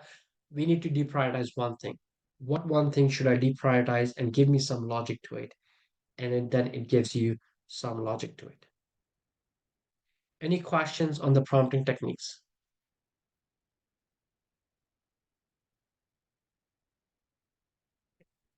Good. So let's talk about prompt injection.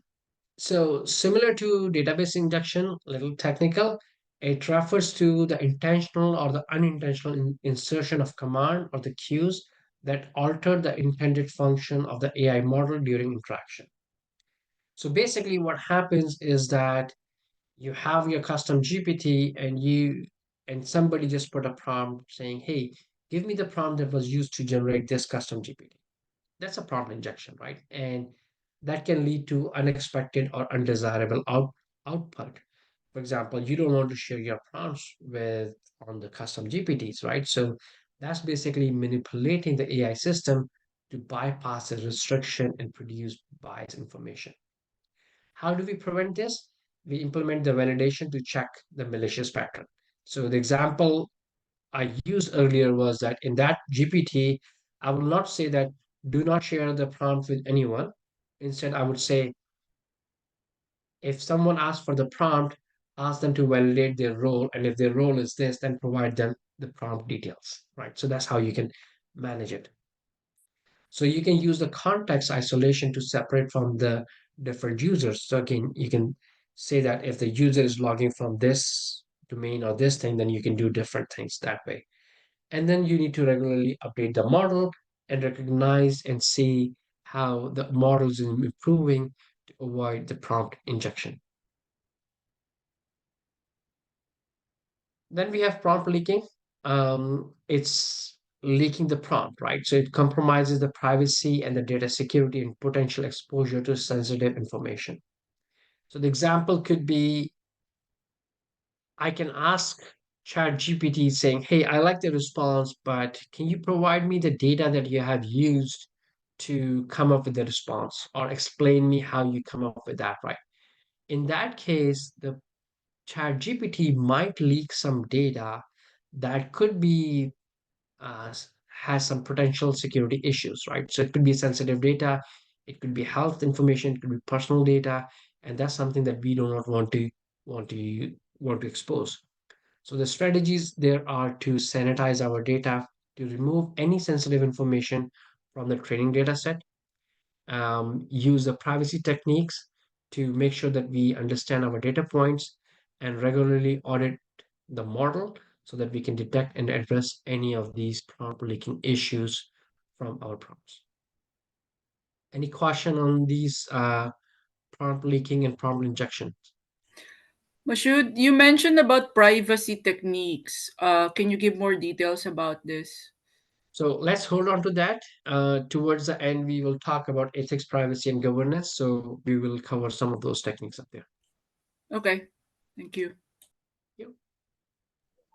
Yeah, I Yes. had a question. So this is all to be right now like a bit conceptual. Are you gonna go later on into like kind of like a demo of this and how like this is the bad way of doing this? This is how you can prevent it if you do it this way.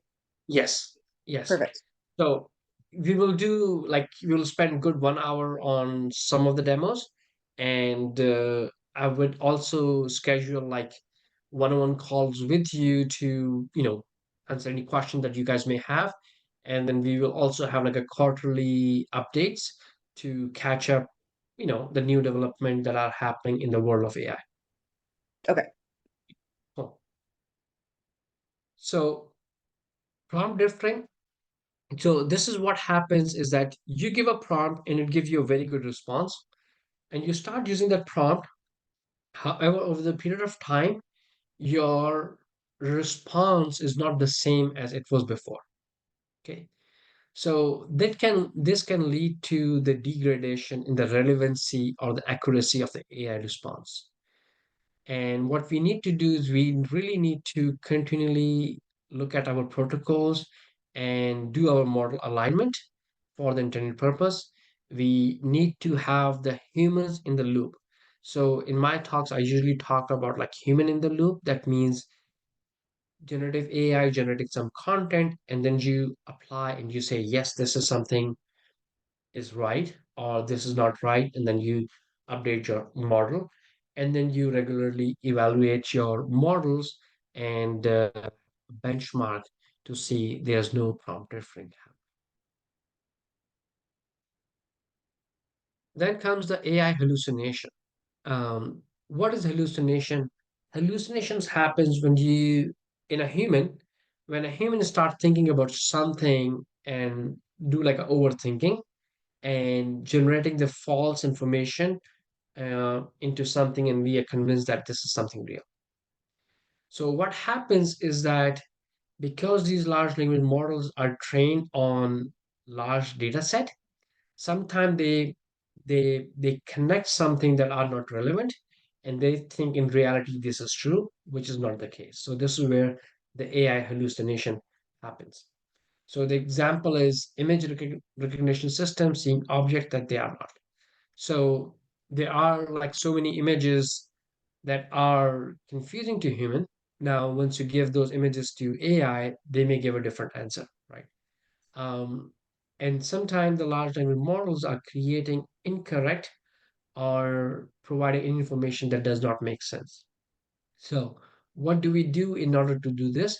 We need to make sure that our data set is diverse. We need to review our model for validation and have the human oversight. We need to do some robust checks against the out of distribution of data. And most importantly, we need to set the boundaries and the parameters. So in my demos, I have webinars, I have done like based on this meeting transcription. So I'm setting the boundaries and the parameters that don't go away, just stay within those boundaries.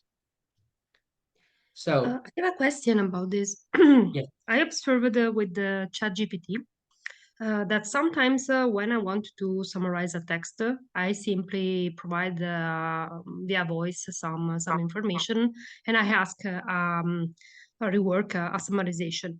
When I ask for some modification, the tool is putting inputs or information that are not matching with my needs. So this is Yeah. the kind of AE hallucination you're talking about? Yes, yes. So this is AI hallucination when it's giving you false information because remember, this is trained on large amount of data set, right? And like all the internet data on all the internet from 2001 and before, right? Mhm. Internet has all the information, some good, some not good, some right, some wrong, and it may just generate some context there. So what you may want to do is you may want to set the boundaries and say, hey, stay within those boundaries, stay within those parameters, and here's my data set. Based on this training set, provide me this information. Yeah, in fact, sometimes I have to come back to the original version, which is more, no, I would say, accurate than the Yeah. reviewed one. Yep. Yes. Yes. And this is why we need to have the human oversight. That's why we cannot believe everything that ChatGPT or the internet is saying, right? We need to validate that. And that's where the value of the human will always be there. It's not going to take our jobs, but it's going to make our job much easier. We just need to become more of a validator and confirm, yes, this is the right way of doing things. Thanks. Thank you, Laura.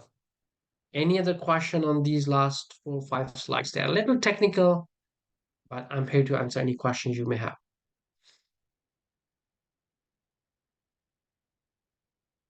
Okay. So next slide, that's my slide that I say, do not use any AI model in business without having a written approval. And what I mean by that is that in your organization, if you are using ChatGPT or any AI model, make sure you have the documented approval from senior management that you can use specific AI model for what purpose.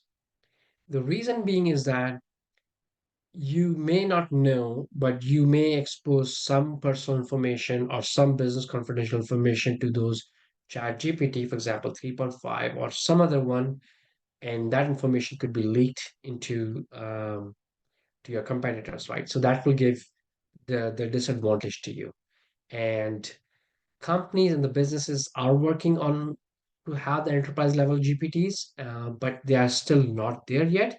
So this is what my suggestion is to not to use any AI model at work without having a written approval.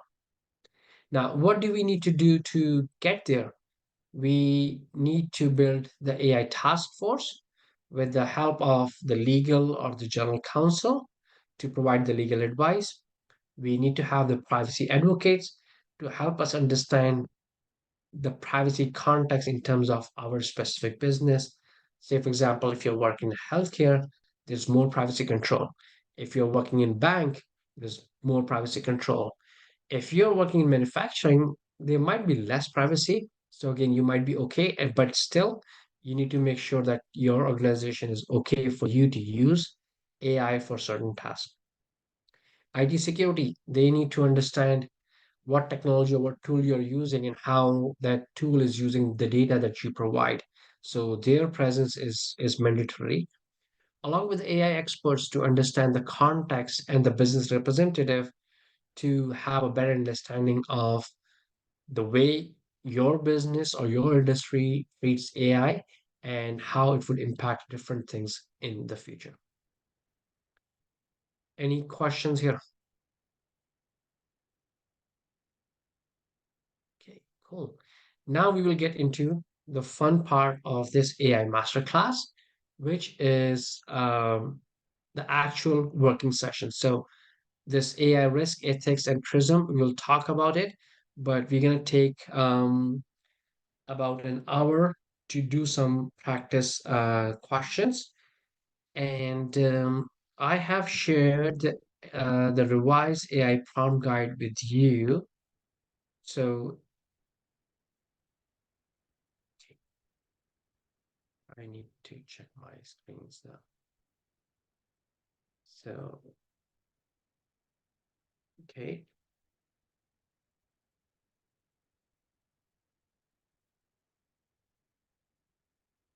My screen. I'm going to stop sharing my screen and then I will share my other screen. There we go.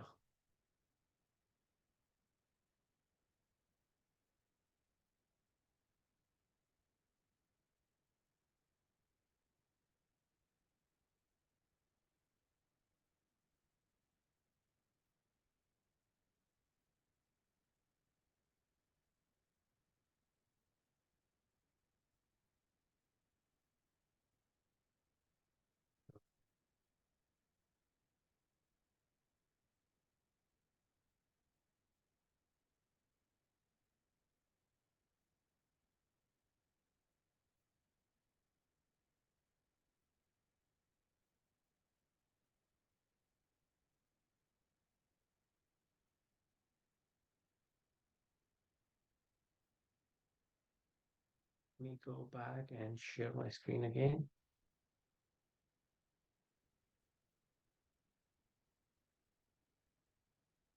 So, does anyone have any question on the chat? I see some chats. Okay, everybody's back. Okay, cool. So everybody received this document, the revised AI prompt guide for project managers. Can you see my screen again? Yes. Yes. Yes, we received it. Yeah. Okay, perfect. So what I'm gonna do is I'm gonna skip the first few pages, and then talking about like, okay, so we have the general prompts that can guide the project managers, and then you can have the specific prompt with the specific data. And in these prompts, you will see that I define my role as whatever my role is in the blue color, and then in the green and orange, you can provide the actual project data. Okay, so for example, assist me as an AI project manager. So the first prompt is assist me as a project manager, assistant in creating a project kickoff agenda for the project name, type, details that ensure all stakeholders are on the same page regarding the project goals, timelines, and the role. So anything in the green is either optional or you can provide more context. The more context you provide, the better outcome you will receive. So let me open a browser here, and I'm going to move this browser to this screen so that all of you can see this one as well. And I'm going to go to I will go to ChatGPT. So here you have an option to select either 3.5 or 4. 4 is a paid version. So what I'm going to do is I will use the free version for now just to get started so that we are on the same page. So the first prompt was we want to create the meeting agenda to kick off a project meeting. So I am working as a project manager. So I'm providing my persona. Help me as an AI assistant to develop project kickoff meeting agenda for what type of project is this? So can anybody come on mute, off mute, and just tell me what type of project we will be creating the agenda for? I can say detailed engineering for fractionation project. Okay, so what would be the project name? It will be debottlenecking project. Okay, so we need to provide the context, right? Because if you say debottlenecking, it may or may not understand. For fractionation. Okay, so how would you word it? Like, I'm not from the engineering background, so I might lose some of the context. That's why I'm asking this. So you said, For example, this is a gas plant, and we are making some improvements. We are debottlenecking, right? We are kind of increasing the capacity of this plant. okay, And we are in the detailed engineering phase, execution phase, right? efficiency. Okay, so I'm working as a project manager. Help me as an AI assistant to develop the project kickoff meeting agenda for a gas plant to remove the bottleneck project to increase the plant efficiency. There could be a little bit rewording here, yeah. Okay, sure. You tell me how would you like to reword it? So this is all okay, but meeting agenda for a gas plant, fractionating gas plant. Okay. So Gas plant fractionating. So yeah. fractionating. Did I spell it correct? Yeah, that's right. Okay. To debottleneck. So you can remove this remove word, and Okay. so if you say just debottleneck. Okay, so debottleneck. It's all one word. Yeah. Yeah, I was just Debottleneck. trying to, debottleneck may not be the word that, may most people will recognize, but I was thinking remove bottleneck, that would be a similar idea, but we can try. Okay. So Yes. Okay. So let's see that's what type fine. of Yeah. agenda it gives me. So now it picks up that this is a crucial for the project success. Gas plant fraction debottlenecking project, increase efficiency. So I'm just gonna hold it here. So it gives me project kickoff meeting, gas fraction debottlenecking project, insert date, time, location, duration, and it's suggesting it should be 2 hours.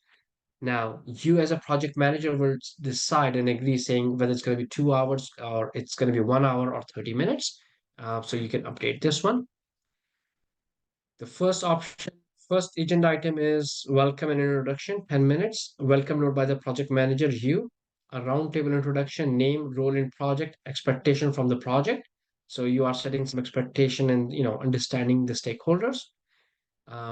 Somebody will provide the project overview, presentation by project manager or the sponsor. So it's recommending it should be PM or the sponsor. Overview of the scope, objective and expectation of the bottlenecking project, importance of project in enhancing plant efficiency. So again, this is something that you want to highlight. The scope and deliverables, again, 20 minutes, and you will decide whether it's 20 or 15 or 10.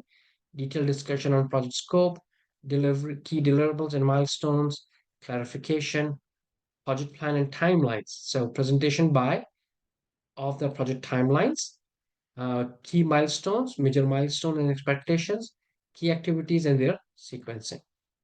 Then number 5, roles and responsibilities. Number 6, stakeholder analysis. Number 7, risk management, presentation on initial risk assessment, discussion of potential risks and mitigation strategies, setting a process for continuous risk monitoring, communication plan, quality and safety because it's an oil and gas, so this is important. And then last 20 minutes for Q&A and 5 minutes to close. Now, does this provide what you were expecting as an agenda for a project kickoff meeting? Yeah, very much so. But the risk identification, do we need to provide the risk background and all the risk assessments, or this ChatGPT can come up with the risks Well, as well? yeah, that could be the next question we can ask ChatGPT, right? So, but what it is saying is that what is the initial risk assessment? So you want to debottleneck something because there are some risk or because you want to improve the efficiency. And then you can discuss the potential risk and the mitigation strategies. So for example, it's a gas plant, so there's a risk of something happening if the safety protocols are not followed, right? So that's a definitive risk that we really want to manage. And then you would set up a process for continuous risk monitoring so that nothing unexpected happened because these gas plants are usually not in the city, they are way outside of the health facilities and others, so you really want to manage that risk. Now if you look at this post meeting action, so it's suggesting me what do I need to do as a good project manager. It's suggesting me circulate meeting minutes and action item within 24 hours. Why 24 hours? It's a best practice because people do forget after 2 days what happened in a meeting. So it's better to send something within 24 hours so that you can follow up on the action item. Schedule follow-up meeting and session as required and set up a project communication channel. It could be an email group, it could be a Slack channel, it could be Microsoft Team channel, whatever platform that you might be have available. So you can see that the chat GPT provide me a good summary where to start with the kickoff, my project kickoff, right? Without providing too much detail. Now, if you put additional detail, it will give you the better response. Good. Let's take the second example. Help me stakeholder identification. Help me as a AI project manager assistant to in identifying all relevant stakeholder for the project and their respective roles and interest. So I will go back here and we'll say, help me as an AI project manager assistant to identify stakeholders and their role on a project. So can anybody else select a different type of project here?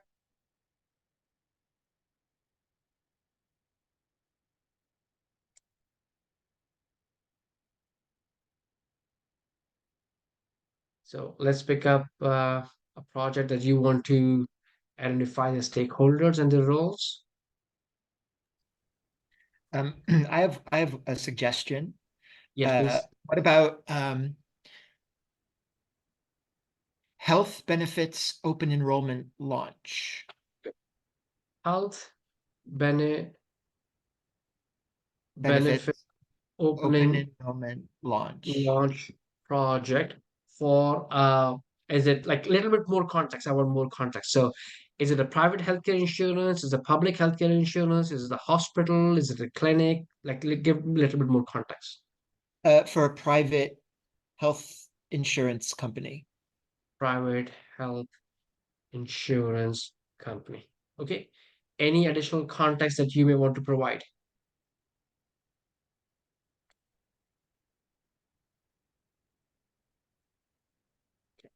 Okay, if not, we'll just hit and we'll see what it provides me.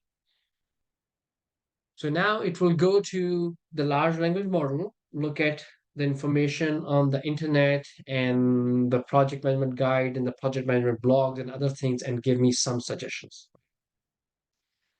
So it start with like internal stakeholders. So somehow it picked that this project, because it's healthcare, private, so there are internal stakeholders and there could be external stakeholders. So that's a good starting point.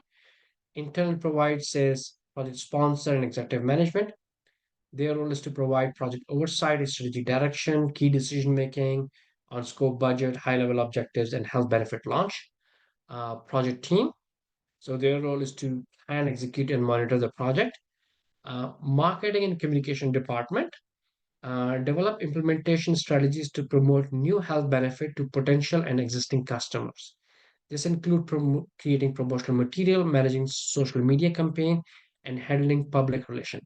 So it automatically picks because we are now building a health insurance product, so we need the market to market it. Then we need, because it's a product, we need a product development team. We need the team that can help us identify the benefit of the package, ensuring it meets the market needs and regulatory requirements. It picked up regulatory requirements because it's in the healthcare. We did not specify is it in the US, in the Canada, or in the European markets, or which particular state. And if you provide that information, it might give you a little bit specific information to that particular region. The sales team, how the sales team will sell this to the customers and the client. We need customer service and support because once customer enroll, they will have queries. So how do we answer those queries? IT team, finance team, because we will be collecting some money. So what is our financial forecast, financial visible viability of the new health benefit, and ensure project aligned with the company's financial goals. And then the legal, definitely they need to be there. And then it says external stakeholders. So first one it picked is regulatory bodies. So they oversee the compliance with health insurance regulation and standards. The requirement must be met for the launch and the operation of the new health benefit. So it does not tell you which regulatory body you have to follow. However, if your prompt would include saying, hey, I'm working in California, tell me which regulatory body I need to follow, it will suggest you few. Health providers and the network. So again, something how the healthcare providers and their network works, the business partners and the vendor, the customer, the media and public relation, industry analysts and experts. So it gives me 6 external stakeholders and 9 internal stakeholders. Does it provide the answer to you that you were expecting? Yes. Yes, there's nothing missing that I can think of, but I Great. see how the prompt is important. Like if I had specified for Washington State, Yes. there might have been more specific information. So So- that's interesting to see. Yeah. So Yeah, very good. let me put a follow prompt, okay? Which regulatory bodies I must follow and adopt in the state of Washington. Okay, and I can put it's instead of Washington and California only. Okay, so I'm specifically saying which regulatory bodies. Okay, and let's see what it tells me. And again, it may or may not be 100% correct, but it gives you a good starting point where to look for. Now you see that it's taking a little slower because it's going in the background and searching for something which is not usually asked by ChatGPT. So it says in Washington State we have Office of Insurance Commissioner, and we have Washington Health Benefit Exchange, Washington State Department of Health. In California is California Department of Insurance, California Department of Managed Healthcare, Covered California, and both states also applicable Affordable Care Act because it's in the US, so that's something would be applicable. I would also it to pick some HIPAA or something similar. National Committee for Quality Assurance. Okay, good. So does it capture the regulatory authorities in the Washington state, Rich? Yeah, I think it's a good start. Again, to be more specific, we would get better results, but it's very Okay. cool to see this. Yeah, to see this. Very What cool. would so the part of this class or this training is to make you feel comfortable with that, right? So if you have to fine tune this prompt, how would you fine tune it? What it is missing that you would ask to get the clear response? For example, a large part of the program might pertain to Medicare. So that would require federal agencies to be involved. So I think if we specified Medicare, you would get some of those Okay. agencies, for Okay. example. So, Yeah. yeah. So we only said that the state of California and Yeah. state of Washington, right? So if I say, how about federal um, federal compliance and regulatory bodies? Okay. So compliance. Okay, now it's picking up for health insurance companies in US, United States, compliance with federal regulatory is crucial. Then it's pick up Affordable Care Act, it pick up HIPAA, it pick up Mental Health Parity and Addiction Equity Act, Employee Retirement Income Security, Medicare and Medicaid compliance, and then federal bodies include Center for Medical and Medicaid Services, US Department of Health. Now it's giving me the actual information that I'm looking for. So what I'm trying to show you here is that your first prompt may never give you the result that you're looking for. And that's why you need to fine tune your prompt. And this is where your prompting skills comes in handy to get you the desired results. This is a great demo. Yeah, no, this is perfect. Thank you. And I'm using ChatGPT version 3, which is free available. So what I try to do is I try to keep my demos on version 3 so that it's free access. And I'm not trying to enter any information that would expose my company or my business or put my insurance benefit provider at risk. Okay, cool. Anyone else have any comments or any question that I can answer here? You mentioned a while ago the 4.0 version has better security level. Yes. So anytime I put up a prompt, this prompt, for example, the one that I put, how about federal compliance and regulatory bodies? This prompt could be used to train the chat GPT saying, hey, next time if somebody asks a prompt like this, the one that we started, and then we get the final result after three or four prompts, consider that and then give that type of answer to this type of prompts, right? So 3.5 is using that. In 4, it will not use it. And also in 4, you can upload some of your you know spreadsheets and other things like that to do more powerful things, right? And I will show you, just remind me, once we go over the basic stuff, just remind me, we'll do some 4.0 demo that are unique to 4. Okay. Great. So let's go back to our prompt guide. And again, in this prompt guide, you will find, I believe, over 130 some prompts. There is no way for me to go over those 130 some prompts in one day or in like a one go.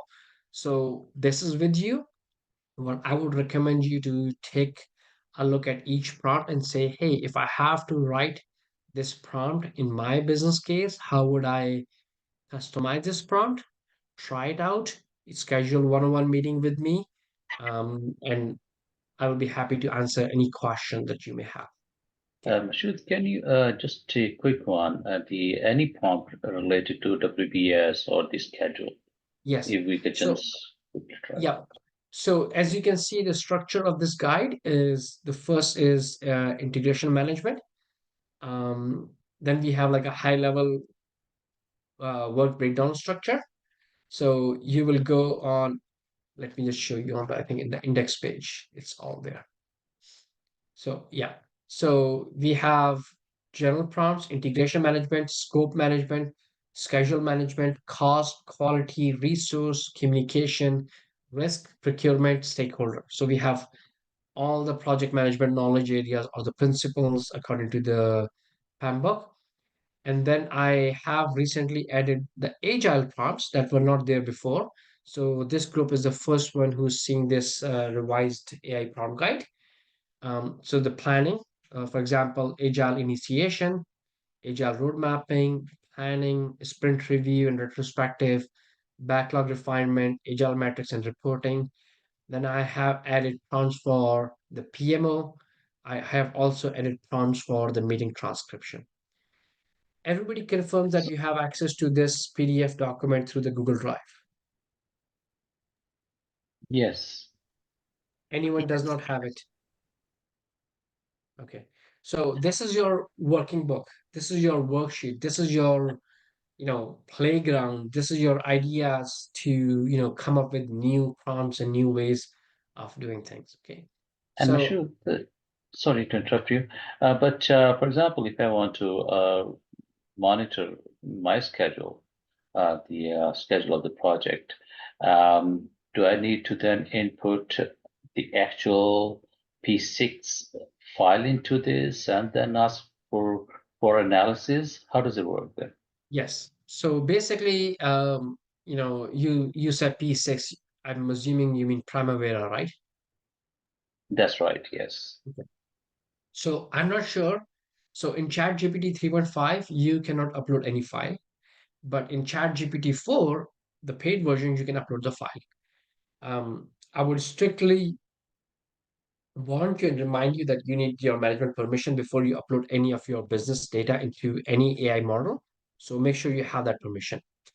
And if you have that permission, you can export the data into CSV file or a spreadsheet and upload into ChatGPT 4 and have some conversation around it. Okay. So that would be the way forward if you really want to follow your schedule and see what is happening.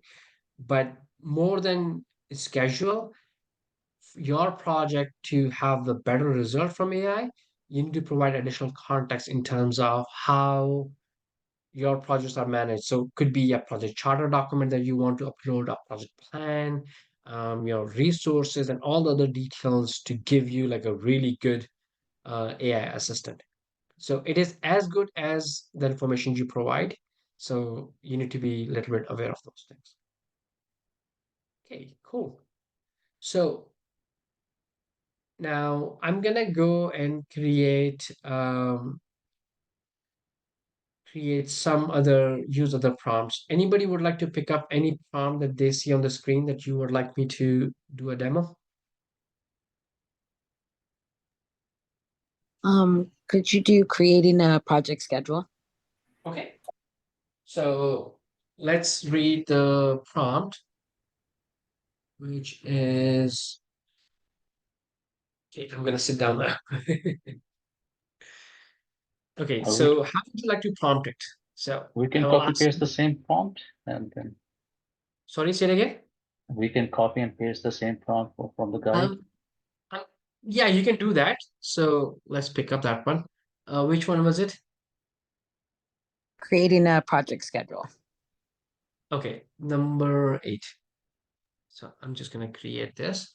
But remember, you need to insert the green highlights, right? So if I go back Mhm. here, if I say, assist me as an AI project manager in developing project schedule that outline the timelines for, okay, so what is your project?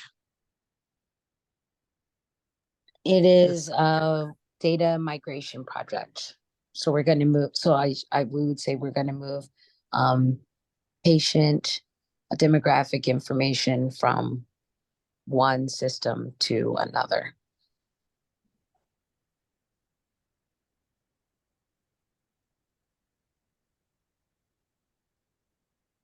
Oh yeah, legacy system. Okay. Is No, it okay to use those types of terms to legacy system, or do you want to keep yes, it really yes. The simple? the more the more context you provide, the better output it will be, right? Great. Yeah. So for data migration project to move patient demographic from legacy system to To to a cloud. That's great. cloud infrastructure. Mhm. Okay. Any dependent. So I'm just going to remove this dependency in critical path, and Yeah. then I will ask it to create a critical path after this one Yeah. for the data. Okay. Anything that you want to add to the prompt? Data migration of patient graphics from no. I want to see what comes up first. Let's see. You don't have some special milestone here to add, Okay. for example? Sorry, say it again. You don't need some special milestone, for example? Some No? special? Milestone for this kind of topic, for creating a schedule, basically. I No. did not get. Sorry, Milestone. Milestones. So Yes. Oh, you mean my mouse? The no, mouse no, cursor? No, no, milestones. So milestones. any of the Milestone. milestones we Okay. need to get. Yes, yes. So Yes, let's see. yes, So it's giving me error. Okay. So yeah. let me just copy this prompt and refresh the chat GPT. So again, I'm using the free version, so sometime that happens. So okay, it brings up. I'm gonna do this. Also provide me high level milestones, Yep.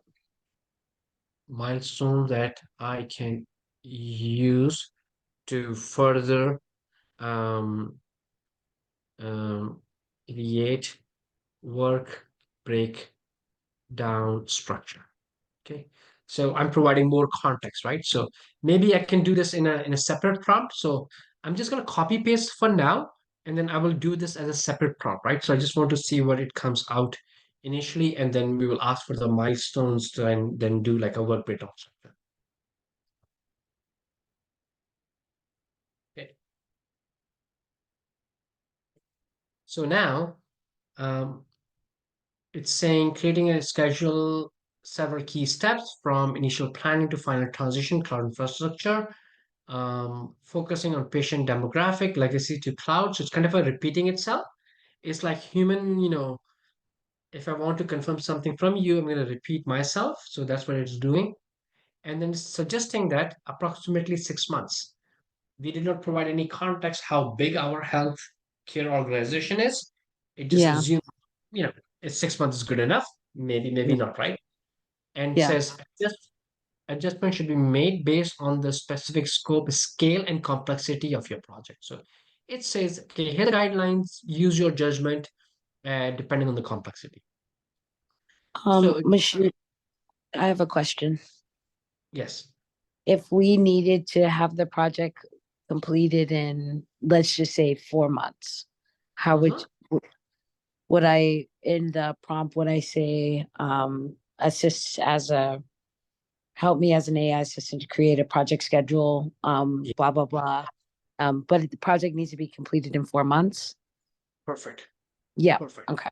What we can do is we can see this when it's 6 months. So we can give a next prompt and say, hey, can you change this? I have a constraint that we need to do the data migration in 4 months.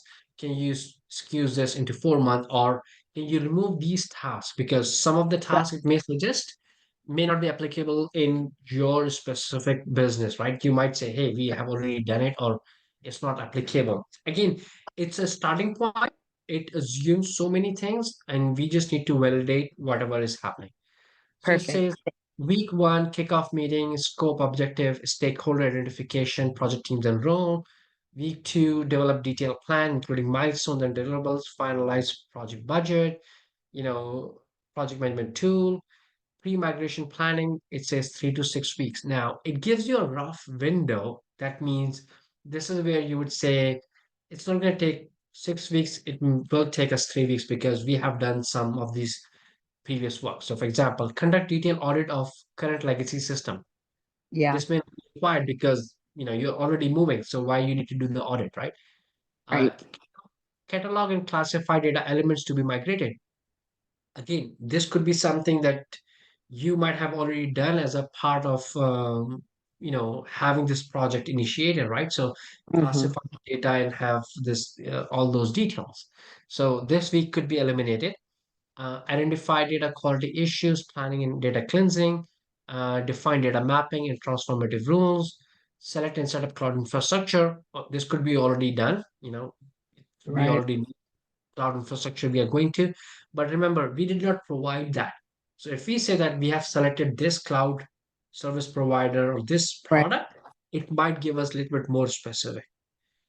Yeah, Develop a backup plan, finalize data migration and tools and method, then data preparation, phase three, 7 to 10 weeks, data cleansing activities could be done prior or done some testing. This could be done prior, or we might do it depending on your project. Perform full scale transformation, conduct quality checks, migration testing 11 to 14, which is a good idea to do like 3 weeks of testing, execution and transition, conduct final data preparation, freeze changes in legacy system, execute migration according to final plan, perform migration, transition user to the new cloud system, conduct training and support user, phase 6, 21 to 24, conduct through testing and resolve any issues, perform overview, and then it tells me key considerations saying, hey, this is what I'm suggesting, but what I would like you to consider, be prepared to adjust the timeline based on finding during each phase, particularly after testing. Stakeholder, regularly update stakeholders on crucial to manage expectation and report progress. Risk management, continuously identify risk and mitigate the risk as you go through. So I did not ask for the milestone, but if you look at this one, the 6 phases are basically milestones, right? So this could be my 6 milestone that I would use on my project. So I will go here and will say, okay, great. Can you please uh, put 6 phases into 6 milestones? Okay. And now I'm going to say that the task in week three, okay, task in week three are not required. Okay, so I will say task in week three, and I will say that task in week 7 to 8. I'm just picking a few. Okay, are completed prior to the project. Remove them and give me a project schedule that can be completed in 4 months. Okay, so I'm telling specifically, week 3 to these weeks, remove it and give me a schedule that can be completed in 4 months. I like what you have developed, right? I hit enter, and you can see this is conversational, right? So you can type whatever the way you like, the way you would like to explain. So now it's changing my phases to milestones, and then it's giving me the task.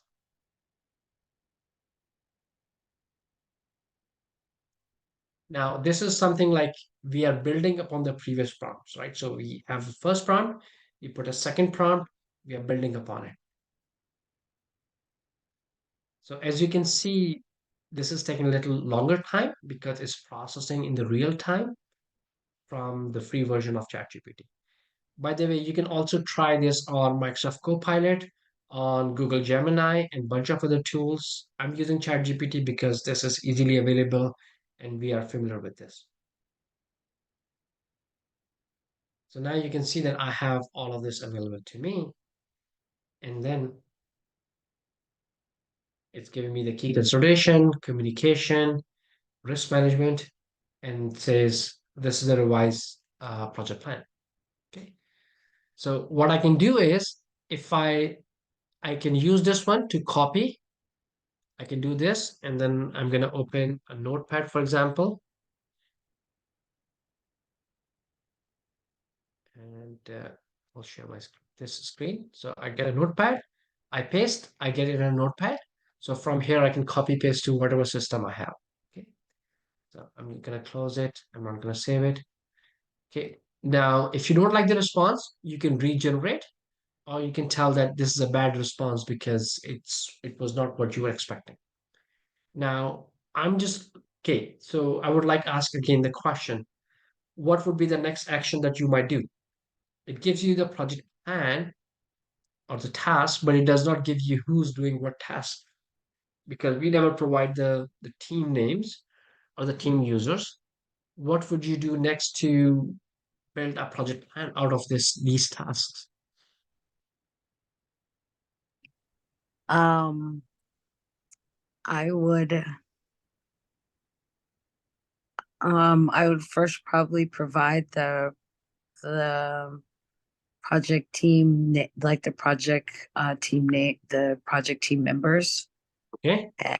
and ask them and ask ChatGPT to assign them responsibilities based on their role.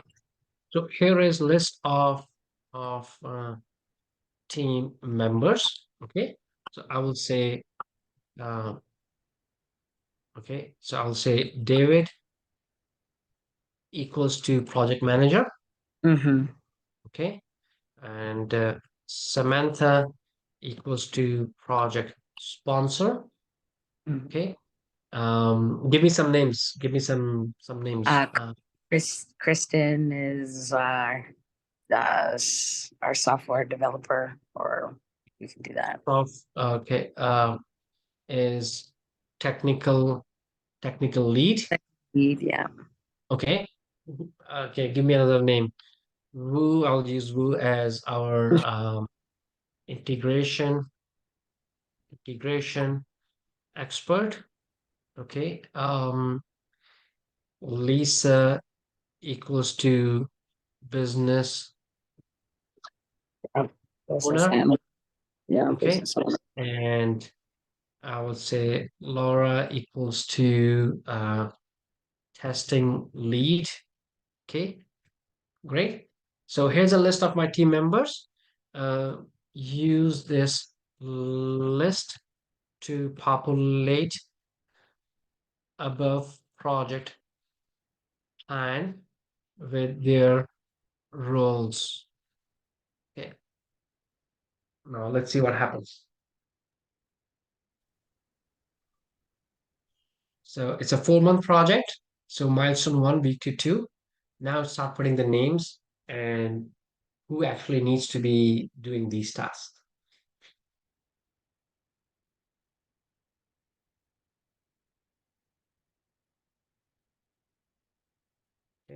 So I'm just going to start reading from here. So David is a project manager. He will conduct the kickoff meeting. David and Samantha, project sponsor, they will define the scope, objective, and identify stakeholders. David, as a project manager, will establish the team, roles, and set up communication channel. He develops a comprehensive project plan, includes revised milestones and deliverables. Great. Then milestone 2, week 3 and 4. Kristen, who's technical lead, and Wu, who's integration expert, will select the cloud infrastructure, finalize the data migration tools and method. David will develop the detailed backup plan. Kristen will finalize the mapping. Okay. Wu will set up the testing environment. Kristen and Wu will begin testing. Laura will conduct the testing integration and have the user acceptance testing. Laura and Kristen identify issues, perform adjustment, and finalize migration. Then David will conduct the data preparation and freeze changes. Um, Now you can see that I have the names assigned to these tasks. Okay. So I like this one, but what I would like to do is I like to work a lot in a structured data. So I would like it to be in a table format, right? So I will simply ask, now can you please provide the project schedule in a table format, with tasks, with columns, with following columns. So I need um, task ID. Okay, I need the task description. I need task owner. I need task start date, comma end date. Right. Okay. Can we have also a kind of matrix of responsibility, a kind of Yeah. RACI? Okay, sure. We can do a RACI right after this. So let me do this, and then we'll come to RACI. So I want to show you. Remember, when I was talking about the prompting skills, I said that you need to define how you would like the output, because this output is useful, but I cannot copy paste into something. So I want something that I can copy paste into my project schedule. Okay. So now it says, because I asked for the end start date and end date, it says the start date is assuming is March 1st, 2024. Okay. Now it's giving me the task IDs, task owner, start date, and end date.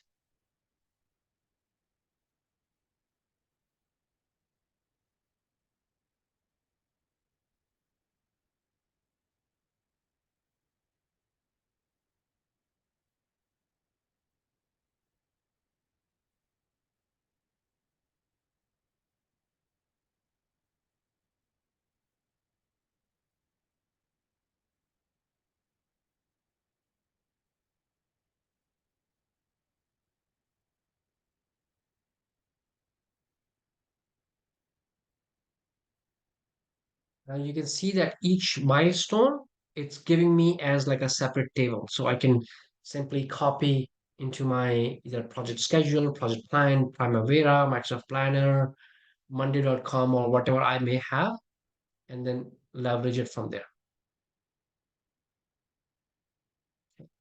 Mashoud, if you were to copy paste this into like would this work would this be compatible with the Smartsheet or some of the other project management? That's exactly what I want to show you, right? So I'm just Perfect. put into an Excel. Okay. Mm-hmm. So what I'm gonna do here, I'm gonna go and copy this from here, and I will Mm-hmm. go into Excel and see if it does a good job or it does a bad job. I don't know, right? Mm-hmm. There you go. So it does not do a good job, Yeah. but if there are ways to do it if you put this in a comma delimiter file. So let me just Mm-hmm. ask. Okay, so if I'm in Mashoud, chat, quick question. Can you try putting like in a format that I can easily transfer to Excel sheet? I think it yes. might do that Okay, kind. I'm gonna go to ChatGPT 4 and I'm gonna enter this one as an input and ask it to give me a spreadsheet. Okay, so Okay. I'm in the paid version. So um, I will enter a project schedule. Please give me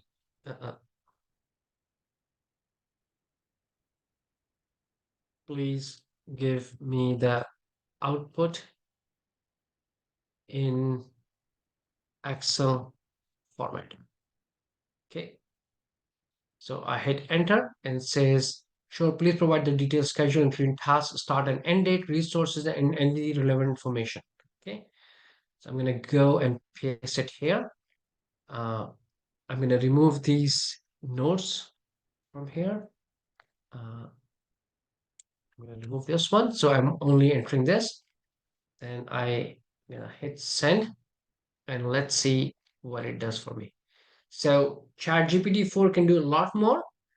Now it's generating a spreadsheet for me. So it's going to take a little while. It's not going to be as quick as something in text because generating text is easy. Generating a spreadsheet takes, a lot of things in the background to create a spreadsheet. You can also create automations here. So for example, you can say, create this one as a Google Doc or create this one as a Monday sheet and you provide your monday.com integration through Zapier. Little technical stuff, but again, all those automations are possible. Thank you for answering the question. Yep.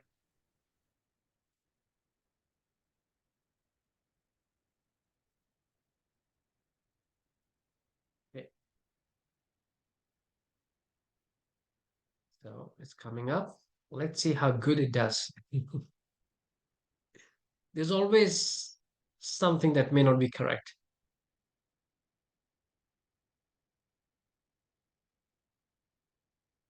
So definitely it's taking longer than what we were using just in text. So anytime you're using any output which is not text, it's going to take longer time. Okay, so it's saying your file has been saved. You can download. So I click here, download, download complete for the schedule. I open that one. This is my old one. So this is my schedule in a spreadsheet. You can see my spreadsheet, right? Can everybody see my spreadsheet? Yes. Yes. Yes. Okay, perfect. So now you can see that I have the task IDs. I have the task. I have the task owner, start date, and end date. Okay. If I would have put a prompt saying, hey, put the dependencies as well, it might start putting the predecessor column as well. But that's the size I would like you to do by yourself.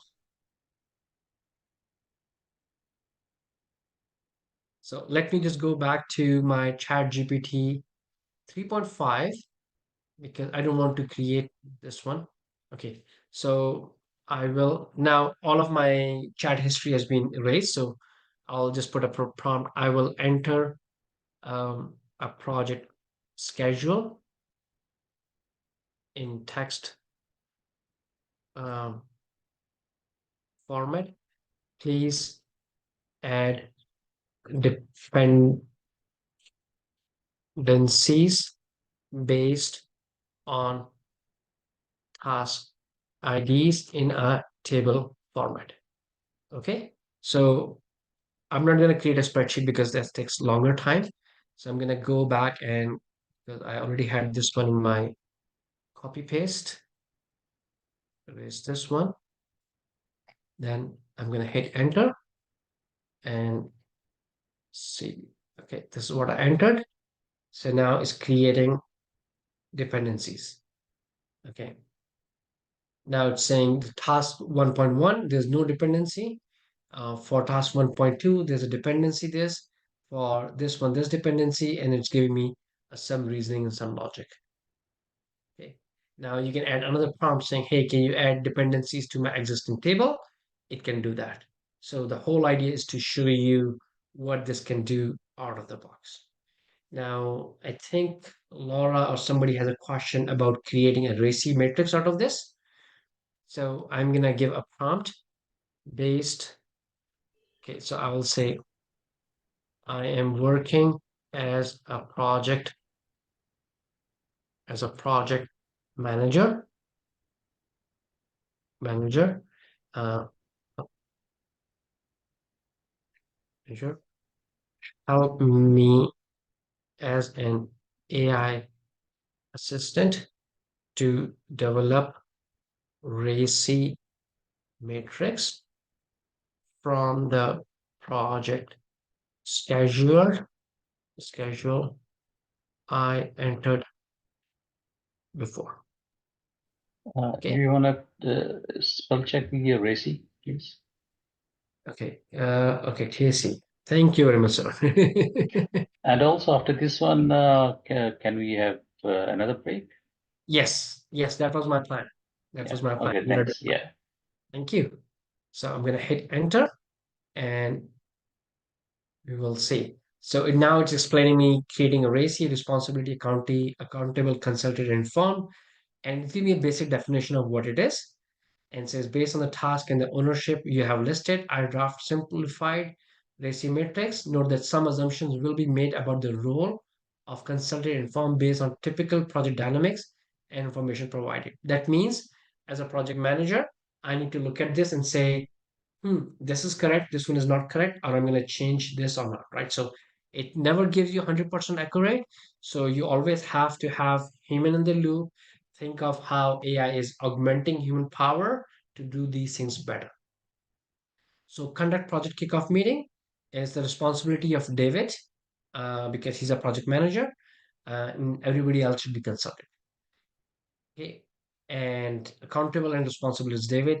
Defining project scope and objectives. It's David is accountable and responsible. Samantha, who's our sponsor, is consulted, is responsible to make sure that this is done, and then everybody else is consulted. So you can see that for each task, it gives me a RACI matrix, and it keep the task ID from the one that we have entered before. Thank you. Okay. Questions, comments, or we are ready for the break?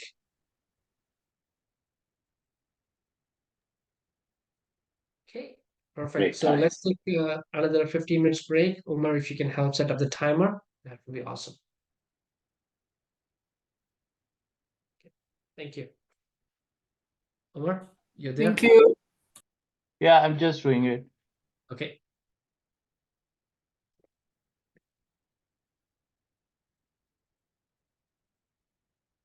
Mashoud, I have another question. Yes, go ahead. If you had developed a project plan in one of the project management tools and pulled and built out a project plan in there, but you wanted to look at your project plan to make sure you had the dependencies identified correctly, could you do that? I'm sure you can, but would you probably have to use the enhanced ChatGPT-4 to analyze that project plan? So there are two ways to do it. One is the simplified version is if you can copy paste from your project plan into a notepad or Mm-hmm. that, or you can export it as a CSV or an Excel file and Yeah, then upload the Excel. Okay, if you have a paid version, you can upload the Excel file, or if you yeah. don't have the paid version, you can copy the Excel file content into the chatbot in 3.5 Mm-hmm. and that's your prompt saying, hey, I'm going to enter a project plan. Based on this project plan, tell me what are the high risk activities or what are the Yeah, dependencies or give me some logic to explain this or you can yeah. I can prompt that. conversation it's a so the whole idea of this AI masterclass is to give you the basic fundamental framework, how to Mm, use these tools and build upon it. It's not like one-time thing. It's 137 prompts in the AI prompt guide that you can use. mm-hmm. So there's a lot to do that. If I really have to go over like 137 prompts, it's gonna take like 2 days to go over that, Yeah, right? And yeah, sometimes it gets boring because as a human we get it, so we really yeah, want to try something. So that's why I was like, you know what, let's do this as a 4 hour, and then we can do a follow-up on a quarterly basis to see what you okay. are experiencing and how technology is moving. Yeah, that'll be helpful. Yeah, use the proper file format. It'll probably be the thing I'll play with a little bit to make sure I'm getting the results I'm after. Thank you. Thank you. So I'm just going to turn off my camera and I will take a break as well.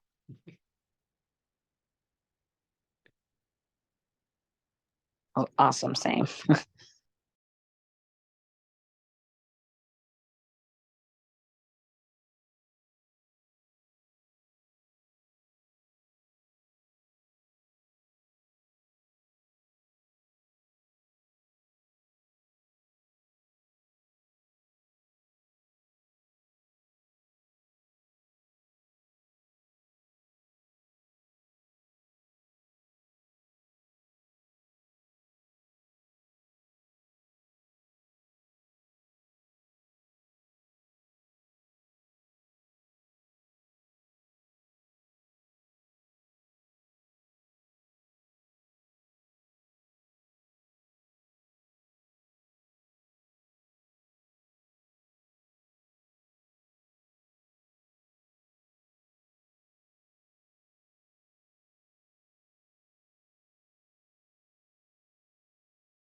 Thank you, everyone. Are we all back? Yes. Looks like it. Mashood, just a quick one. Which one would you prefer, the tool, ChatGPT versus Google or Copilot? Which one is like, more friendly and gives you accuracy in the results? ChatGPT is paid, but I don't think the other ones are paid. So, so all of them are great, to be honest. Like, I mean, I've used Microsoft Copilot, I've used Google Gemini. All of them provide great results. For now, again, it could be biased because I've been using ChatGPT for quite a long while, so I'm a little biased towards it. However, what I would suggest all of you is to experiment with different tools, work within your organization, see what your tool that your organization may be providing, and leverage those tools to see how it will work. It's if I ask you which one is better email system, Microsoft Outlook or Gmail, both of them good job, and both of them do the great job. A number of people have Microsoft Outlook, others have the Gmail. I asked the question about if you like Mac or Windows. People who love Windows, they love Windows. People who love Mac, they just don't want anything but Mac, right? So it's a personal preference, and again, yes, it requires some fine tuning as well. Thank you. Okay, perfect. So let's get started. So I have provided you the AI revised AI prompt guide. So use that one. Let me just share that one again. So we did not go over all the 137 prompts, but the idea is that if you go here, you will see all the prompts, right? So you can simply use the prompts to create agile planning or agile backlogs using the same project, right? So you can simply go back, for example, the prompt that we were using and where we have the project schedule. We can simply say, hey, can you put the schedule in a project or a product backlog and help me do with the sprint planning or iteration planning? It will do the magic. So if you go to page 19, 17, 18, 19, you will see a lot of prompts around agile project management. Again, you can customize all these prompts. And then you also have the prompts for the PMO, which is Project Management Office, that you can try and see how you can operate those prompts within your context of the business. And at last, I also put the prompts to leverage the meeting transcription. So most of you who have seen my webinars, I usually do those as a demo. And in your Google Drive, you have access to 2 sample meeting transcription that you can use to, you know, play with these types of prompts based on the meeting transcription. Okay, let's go back, and now we have about 30 minutes left to end our class. Oh, 40 minutes roughly. Good. So what I would like to do is I would like to cover the topic of AI risk and ethics. It's commonly asked. People are reluctant to use AI, and they have a very good reason to do it. And I would like to emphasize what are those risks, what are the ethical consideration, and what are the tools that are available to manage those risks as we get into the world of AI. And it will transform the way we work in the next few years, right? So it's just a matter of time. There are a number of companies who are using AI, but they're very restrictive in how and in what context they are using it. So once that corporations start adopting AI at enterprise level, that will change the game we do the business in very near future. So I will first start with AI Trism. It's a Gartner framework. So Gartner is a research an advisory service.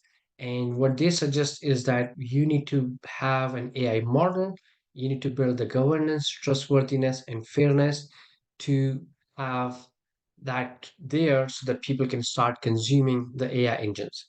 And what they call is called the AI Trism, which is basically trust, risk, and security management component. So let's look into the AI Prism in a little bit more detail, what it is. So one of the component of AI Prism is explainability, meaning that if you ask a prompt to any AI engine, it should be able to explain how it come to that conclusion. And the reason we want explainability is, imagine that you apply for a mortgage and a bank refuses your mortgage based on something that is not your banking information, but some of your social media post, right? It does not like what you put on the social media. So that's why number of government uh, organizations are putting the governance model around the explainability, meaning that AI model need to be transparent and it should be able to explain the decision is make so that it confirms to the human knowledge and saying, yeah, this is the right decision. This is not a random decision. There's no bias in the data. And we'll talk about the bias in next few slides as well. Next comes the model operation, how our model is operated, right? How it is becomes operational. What is the life cycle of this operation? There's a concept of MLOPs, which is machine learning operating operations model. And that talks about how you need to keep your AI engines and your models in tune so that they stay relevant, and you define your parameters where you set your training data and where you separate your training data and use other methods to leverage that type of information. Then comes the AI application security. So security around the AI application, meaning that the security of your data, the security of the prompt, and the security of the responses. The example I can give is, you don't want your the response to the prompt to become available to public, right? So you want your prompt to be only available to the certain people. And with an enterprise, you may want to say that if there's a meeting happening in a company to talking about the possible layoffs, that meeting transcription and the responses from that meeting should not be available to anybody except those people who attended the meeting, right? So this is very important to have the application level security around the application, around the prompts and the prompt responses, so that it never gets to the the hands where it could be dangerous for the company. And then the last and the most important one is the privacy. So data privacy is a big topic that includes data protection, data access, the privacy, the integrity of the data, the accuracy of the data, and so much. So if somebody asks you how do you do a AI governance, the model that you can use is called AI Prism. That includes explainability, model operation, application security, and a privacy. And with these four pillars, you can make sure you can secure your AI governance. Next, we'll talk about AI risk and ethics. So we'll talk about some of the risks. The first one, I want to talk about the bias and fairness. The generative AI model can inherit bias present in the training data, leading to biased output. This can result in unfair or discriminatory outcomes impacting certain groups other than others. So we all know that most of these AI models were trained on male with white ethnic background or Caucasian ethnic background. However, they were not trained on people of color or women. So that's where you will find sometime the generative AI can give misleading or biased results that are not fair. So that's something that we need to continually monitor, and that's why it's important to look at your prompt, your responses, and see if this is following your organization policies. So how do we mitigate this? You establish ethical guidelines for the AI adoption. So in your organization, you might say that we will use AI for this purpose, but we will not use AI for these other purpose, or this is how we're going to pilot the AI in our organization. Establish total data pre-processing. Before you process any data, you need to look at your data, cleanse the data, make sure your data has enough your data does not have bias, and make sure your data represent the population of your market. So does it include men? Does it include women? Does it include people of color? Does it include certain demographic, people from different state or different region, right? So all those things should be there in your clean data.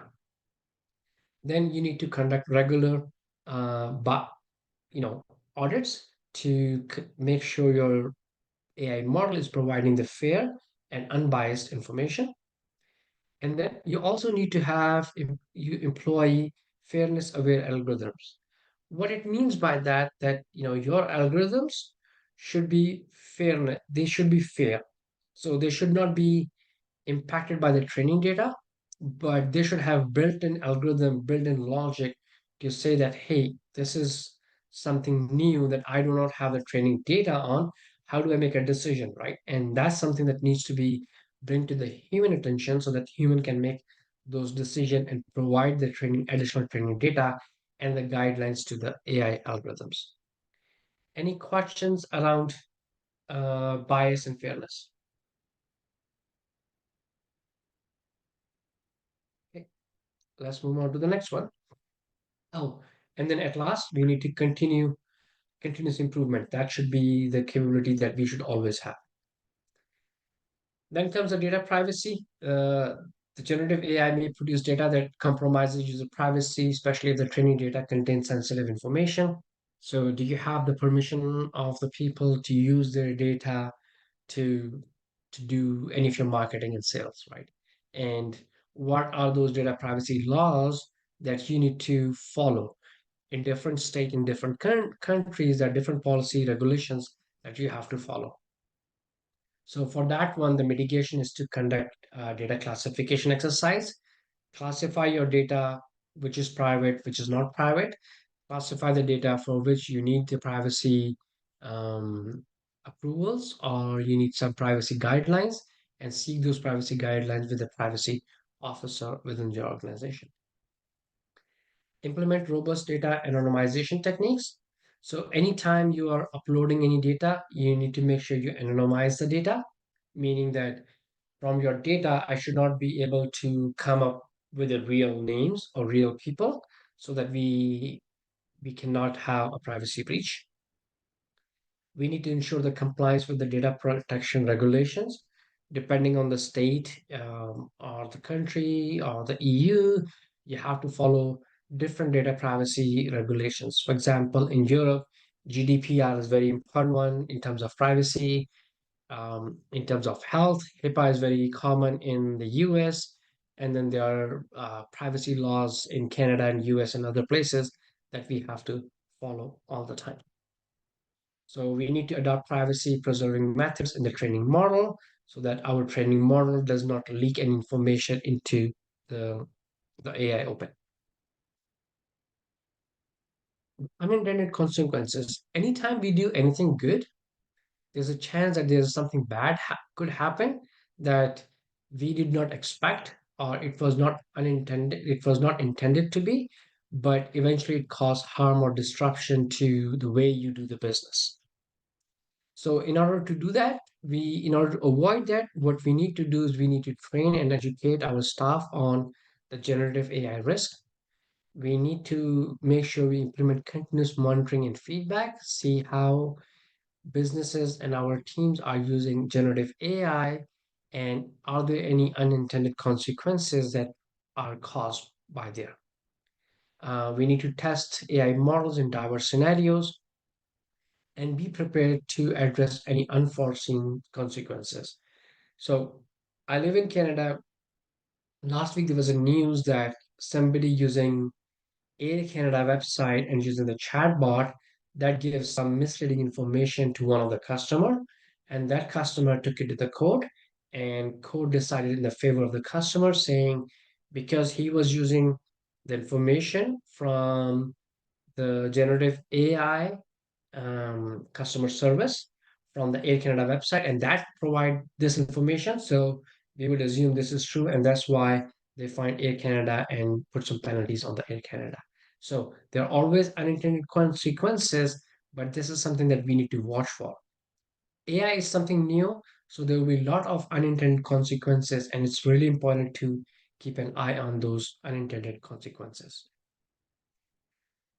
Accountability challenge. So determine who's responsible for the decisions that are made by the generative AI.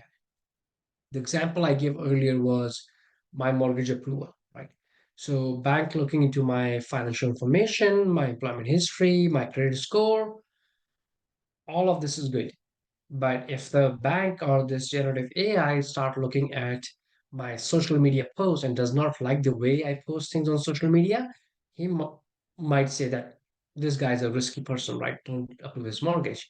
And this is where the accountability challenge is, that we need to make sure the decisions AI is making is explainable and somebody is accountable for that, right? That means somebody need to pay if there are challenges. So what we need to do is we need to establish the clear accountability framework. We need to establish the guidelines for that. We need to document the decision-making process. We need to provide and train our model how to make the decisions on based on what parameters, and not to look at certain parameters when making the decisions, because AI model always tries to improve itself, and that's where the challenge happens. So think of is AI as like, you know, somebody who's starting a new career and he think that this is a good idea to put this into a customer service, and he just goes and make changes in your live environment without following the change management protocol.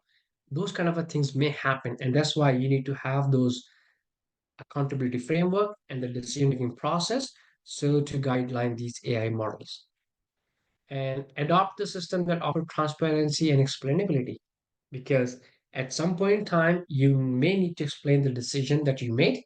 You can't simply say that, oh, I was using ChatGPT and ChatGPT said that. No, it's our human responsibility. It's empowering us to make the better decision. So we need to explain those things and we need to have those transparencies. Any questions or comments on this one?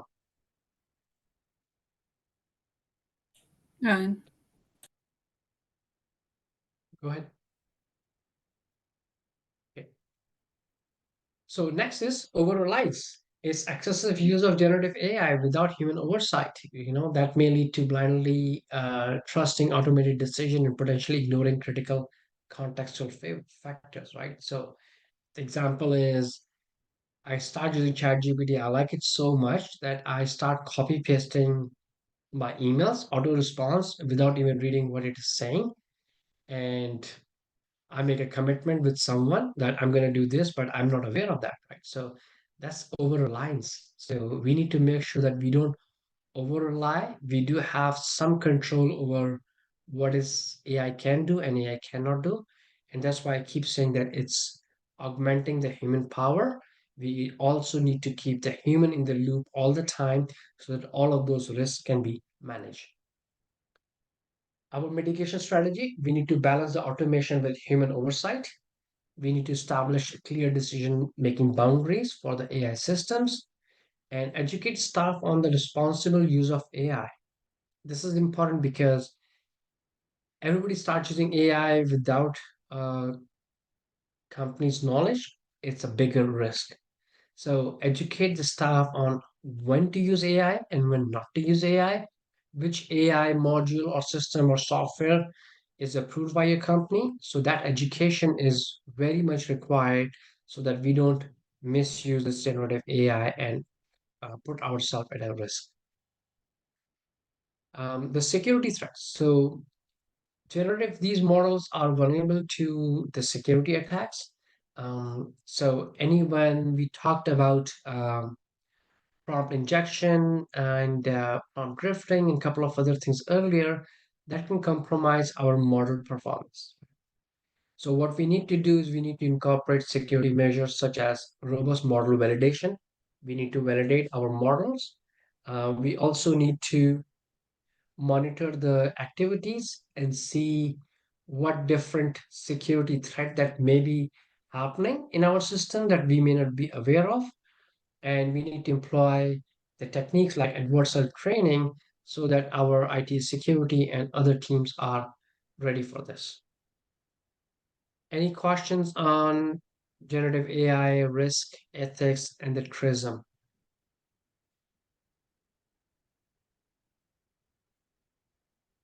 One of you had a question earlier, and I said that I will answer towards the end.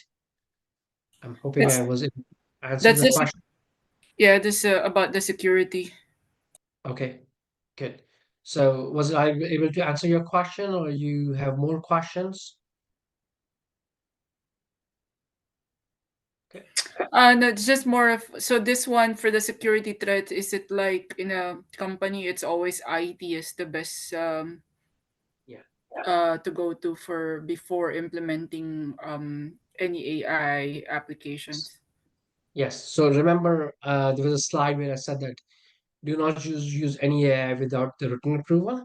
And the next step is to have that governance board where you have the IT security, your legal, your privacy, your business representative to come up with a governance model around these AI technologies. Okay, cool. So that brings us to what is next. So what we did today is we looked into the AI, artificial intelligence in general, how we get there, the basic categories and basic functions of AI, basic vocabulary of AI. Then we looked into the AI prompting skills and we talked about how to write a good prompt, what are the different components of the prompt, and then we did some exercise using the revised AI prompt guide for the project managers. So, what is next? What can we do next? So, here are the things that you can do next. So we have not done the meeting transcription demo today. I did that demo a number of time at different events. I have the recording of those events available. Here's a link. All those links are available to you in the PDF as well. So what I would suggest you is to go and watch any one of the videos or all of the videos. The first half of the section of all the videos are kind of a similar, always a little bit different. I sometimes add new slides or remove some slides. But the whole idea is to check the second half where I upload the meeting transcription and ask the question. Every single of these webinar is a little different because depending on the audience and the interaction with them, I always ask different questions and it gives me different result that helps me understand how these systems work. So this will be a good starting point for all of you to explore, practice the AI revised AI prompt guide. There are 137 prompts here. So try them out, put information as much as available to you as we did in our demo section earlier today. And I think we will have 10-15 minutes to do a little bit more exercise before I can let everybody go. And then keep exploring. I know what I know, but I don't know everything. So if you find something cool, please share with me. And also, I would recommend all of you to set up one-on-one call with me. Here's my access to my calendar where you can book a 30-minute call with me. And I'll be happy to answer any questions you may have on how to use generative AI on your project or in general, if you need any help that I could be helpful for. Further, I will be setting up a quarterly follow-up session with you guys. So the idea is to have a quarterly session, maybe 1 hour or 2 hour session, where I can come and provide you some updates on what is happening new in the world of AI and how it's going to impact the project management. And also, it will be an opportunity for you to share your experience with me and everybody else in this group to understand what is happening and how you are leveraging AI for your benefit. Any questions so far?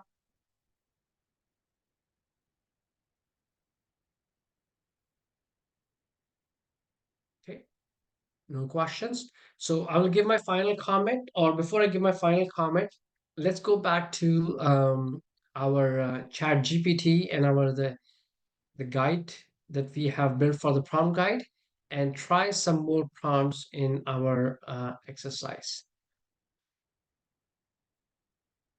So is there any prompt that anybody would like to try, or we go back to our previous exercise? And Bashir, can we do the risk assessment and mitigation?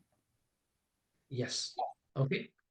So okay, let me do the risk assessment, but one I want to do is I want to show you, because this is kind of a going in a sequence, right? So last we asked to do the RACI prompt, and before we asked it to do the project schedule, and this one and the dependencies. So what I will do is, if I have to do this in an agile manner, how can I create a backlog for this project, right? So that's what I want to try it out.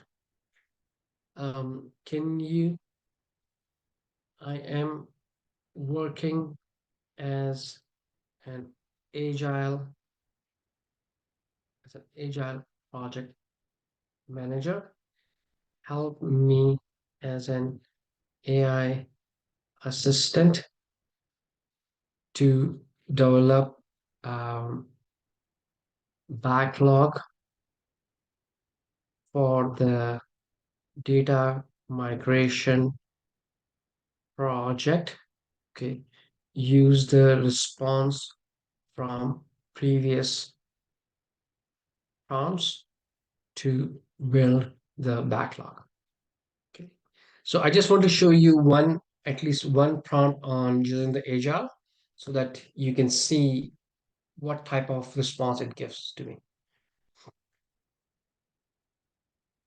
So now it's saying data migration project backlog, Epic. So as soon as I said agile, it started giving me the agile language and terminologies, right? So it's give me Epic 1, Story 1.1, 1.2, 1.3, 1.4. Infrastructure setup is Epic 2, then gives me a bunch of stories. Testing and validation, again, bunch of stories. Data migration, stories. Epic 5, stories, and Epic 6, which is the closure. So I know a couple of you are in the agile world. So maybe if you have any question that you want to ask here before I go into the risk management side of it.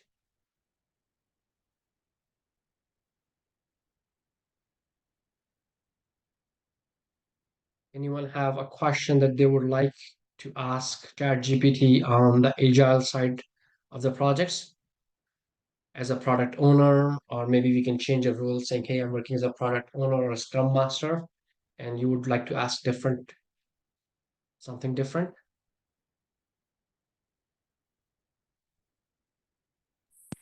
Shoot, I'm a Scrum Master. I personally don't. These examples are good and high level. We would get too granular if we're trying to, Okay. make this into an actual agile project. Yeah. So yes, and that's why I give this the guide for you, so you can try these ones out by yourself and see what is applicable and provide more context. So here I have, like, capacity and velocity, technical debt and bug, matrices for agile, reporting frequency, and how do I do my backlog refinement. Again, if you're doing a backlog refinement, you need to provide more data than simply a prompt, right? So that's where the context becomes more important and more relevant. Cool. So let's go back to Mylene, and she was asking to do some risk analysis, right? So what would you like to ask Mylene? We can do based on the previous uh, prompt a while ago, but more of really asking for to assess the risk and recommended mitigation plan Okay. or action. Okay, so what I will do is I will start with identify 5 risk with high probability for the project that was project in the previous prompts. Okay.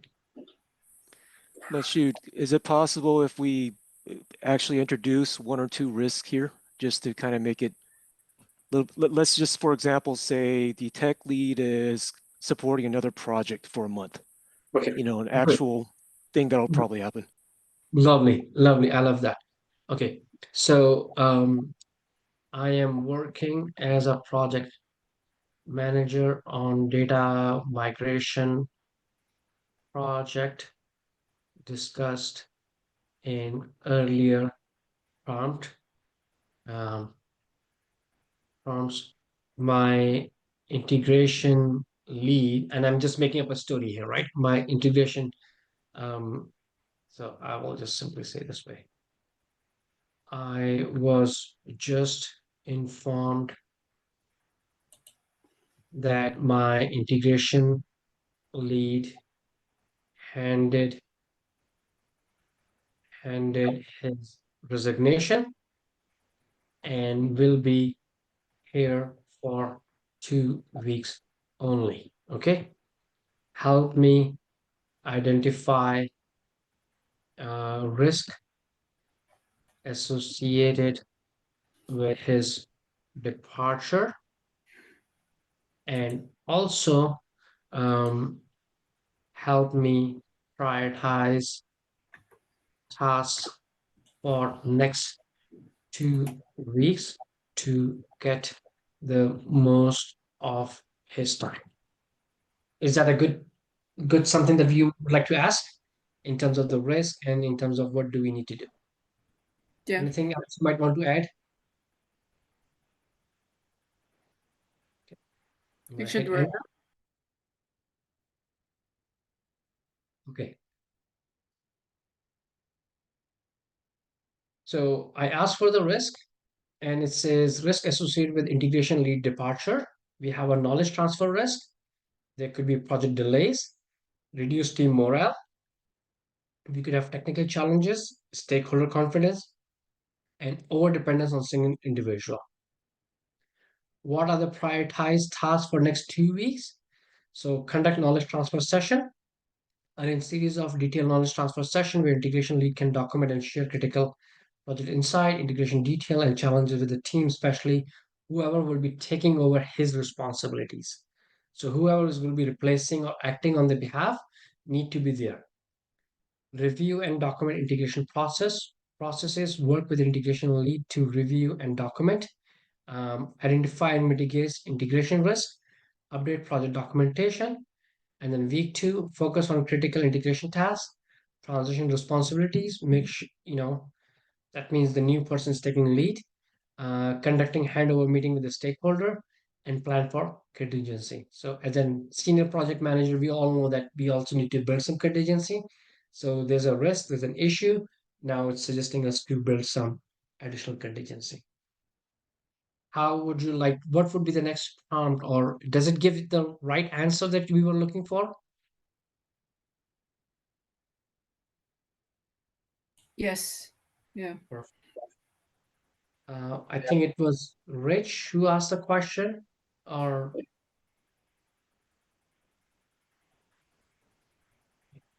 anything else would you like to ask here?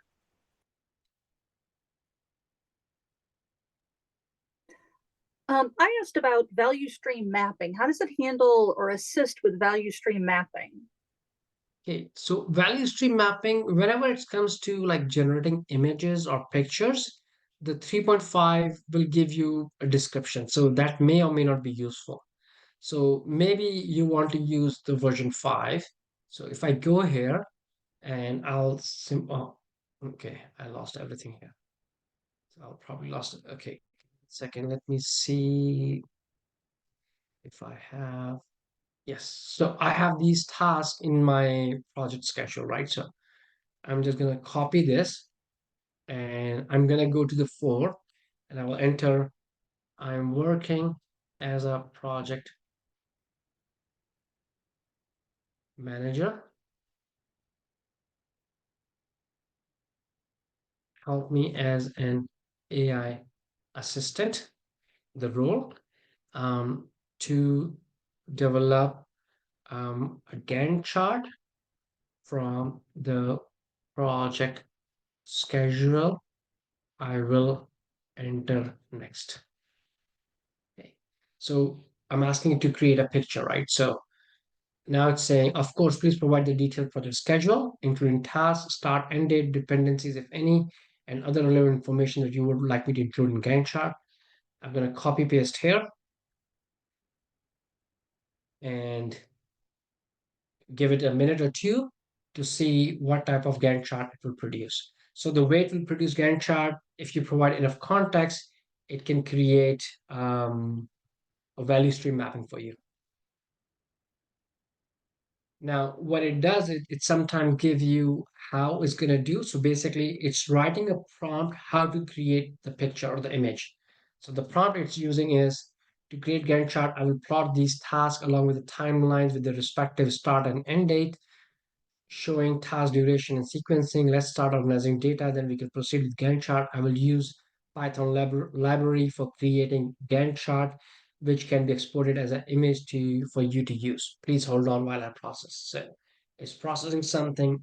It gives me some idea that what information it will use, like start and end date for the respective task, to have a Gantt chart and the picture I can use. Question. Yes. If I want to see the impact of a change on the schedule, will it work on the 3.5 or it will be kind of a mess and I need the 4 version? So if you want like a description, you can put in 3.5. You can say that, you know, the last example we use, right? You know, our integration lead is departing, he resigned from the company, you know, that's a change, right? So it gives me the impact of the change and it gives me some mitigation strategies and some of the things that I need to do in 2 weeks. So that's an example of how it responds to that. So somehow it didn't do it. Okay. So let's see what happened here. Okay, so it gives me the code, but not the actual picture. Okay, so I'm gonna go back. Can you please re-perform the last prompt? So this is where it gets a little bit tricky. You know, it just messes up. Mm-mm. Oh no, it did. It did. Sorry, I did not scroll. So now what it did is it gives the Gantt chart in a little opposite direction that we are usually familiar with. But you see it's starting from the, you know, instead of starting from the top, starting from the bottom. But you can see that define scope, you know, all these tasks are happening here, then something happening here, and then it's kind of a follows through. And it messes up my timeline scale. I'm not sure why it's using these. And again, there must be a reason for that. But again, this is where the prompt fine tuning would come in picture. And this is where, you know, you may not want to use the prompt. You may want to use some project management tool that can generate these types of outputs for you. Okay, so it says that unfortunately, due to limitation in rendering complex charts in this environment, the complete Gantt chart is not fully displayed here. Okay, so it's telling me that there are some limitations, right? So within this model. But if you try Microsoft Copilot or if you try Google Gemini, it might give you different results, right? So you need to try different tools and see how it works. So that get us towards the end of our talk today. So my final comments: AI will augment project managers. It will not eliminate the role of project managers. However, it will transform our role into strategic business enabler. And what I mean by a strategic business enabler is that in future, the role of project manager may not be just managing the project, may include actually doing some of the work by using the AI technology. So it may include some of the tasks that a business analyst might do, that a product manager might do, that a testing person might do. So that's how the role will transform in the future. With that, you will have access to the 4 PDUs for this training. So there's a code for that. There's a link for this one as well. So you can go to report your PDUs on the PMI website and click on I have a claim, and then you can enter the PDU code, or just go to through the link. The service provider name here is Dobry Consulting. So you just need to make sure that name is there and you put today's date and you will get 4 PDUs under ways of working. With that, I would like to thank all of you for joining this AI call. Feel free to schedule a one-on-one call with me by using the Calendly link here. Check the meeting transcription, and most importantly, experiment yourself using the revised AI prompt guide for the project managers and explore what you can do in the future. Thank you So so much, Nishu. It was a really awesome session. I'll set up the call with you. Thank you. And just stay for one or 2 minutes. Omar will be sending a survey questionnaire after this call, or you want, So yeah. right in the call, actually. So we have a couple things. One, we like to, Mashud, if you stop sharing, please. So we like to take a picture with everyone if everybody is comfortable. That will be helpful so that we remember who was in the class. If you wanna turn your camera on with a beautiful smile. No pressure. I'm afraid my camera isn't working. It's okay. I will just have my That's name. okay. You can still wave, right? You can still picture it. Yeah.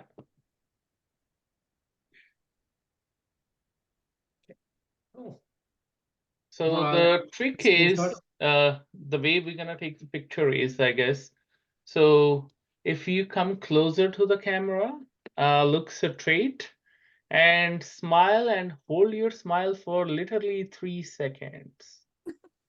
So on the count of 1, 2, 3.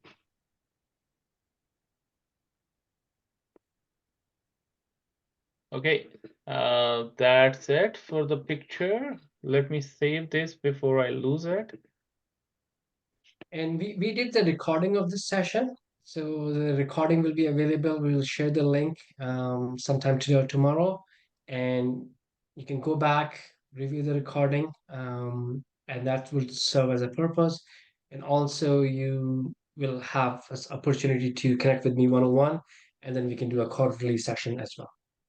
Okay, so I'm sharing a survey. I hope you can all see that. It's an anonymous one, so we will not know who answered what. So feel free to, answer whatever.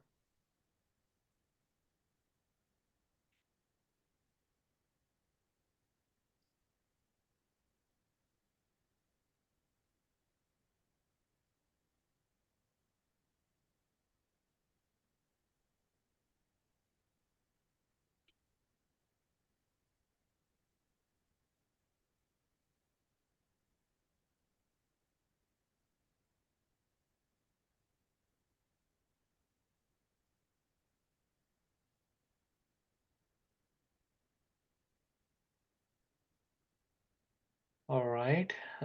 Looks So like the we question number got five, most of the I will give, responses. yeah, I will give a little bit context around the question number 5, which is about would you like to schedule like a Sure. long version of this one? So initially I developed this course, this was like 8 hours per day course, but some of the feedback I received from people is that 8 hours is a little bit longer time. So that's why I condensed this into 4 hours, and we only did like 1 hour of hand-off exercise. In 8 hours, we spend a lot more time on hands-on exercise, and we work on so many of those prompts. And I kind of go and see your screen and work with in a smaller groups with you as well. We can have like a teams there as well. So what I'm trying to gauge is that if we have to offer this, would you be interested in a longer session, or this 4 hours is good enough that we can follow up? The other option that I'm kind of thinking is we can do like 3 hour session for 4 weeks, and that's how we can spread it out and have like a proper cohort that can go for 1 month. But that's a commitment for 4 Saturdays or 4 Friday evenings or whatever time we choose. So give me some context. And again, if you have completed the survey already, just send me an email with your suggestions. Would like to see how we can incorporate. Okay. I guess we completed the survey. So this was everything. Thank you so much for joining, and see you guys around next time. Thank you very much. Have a wonderful Saturday. Thank you. Thank you.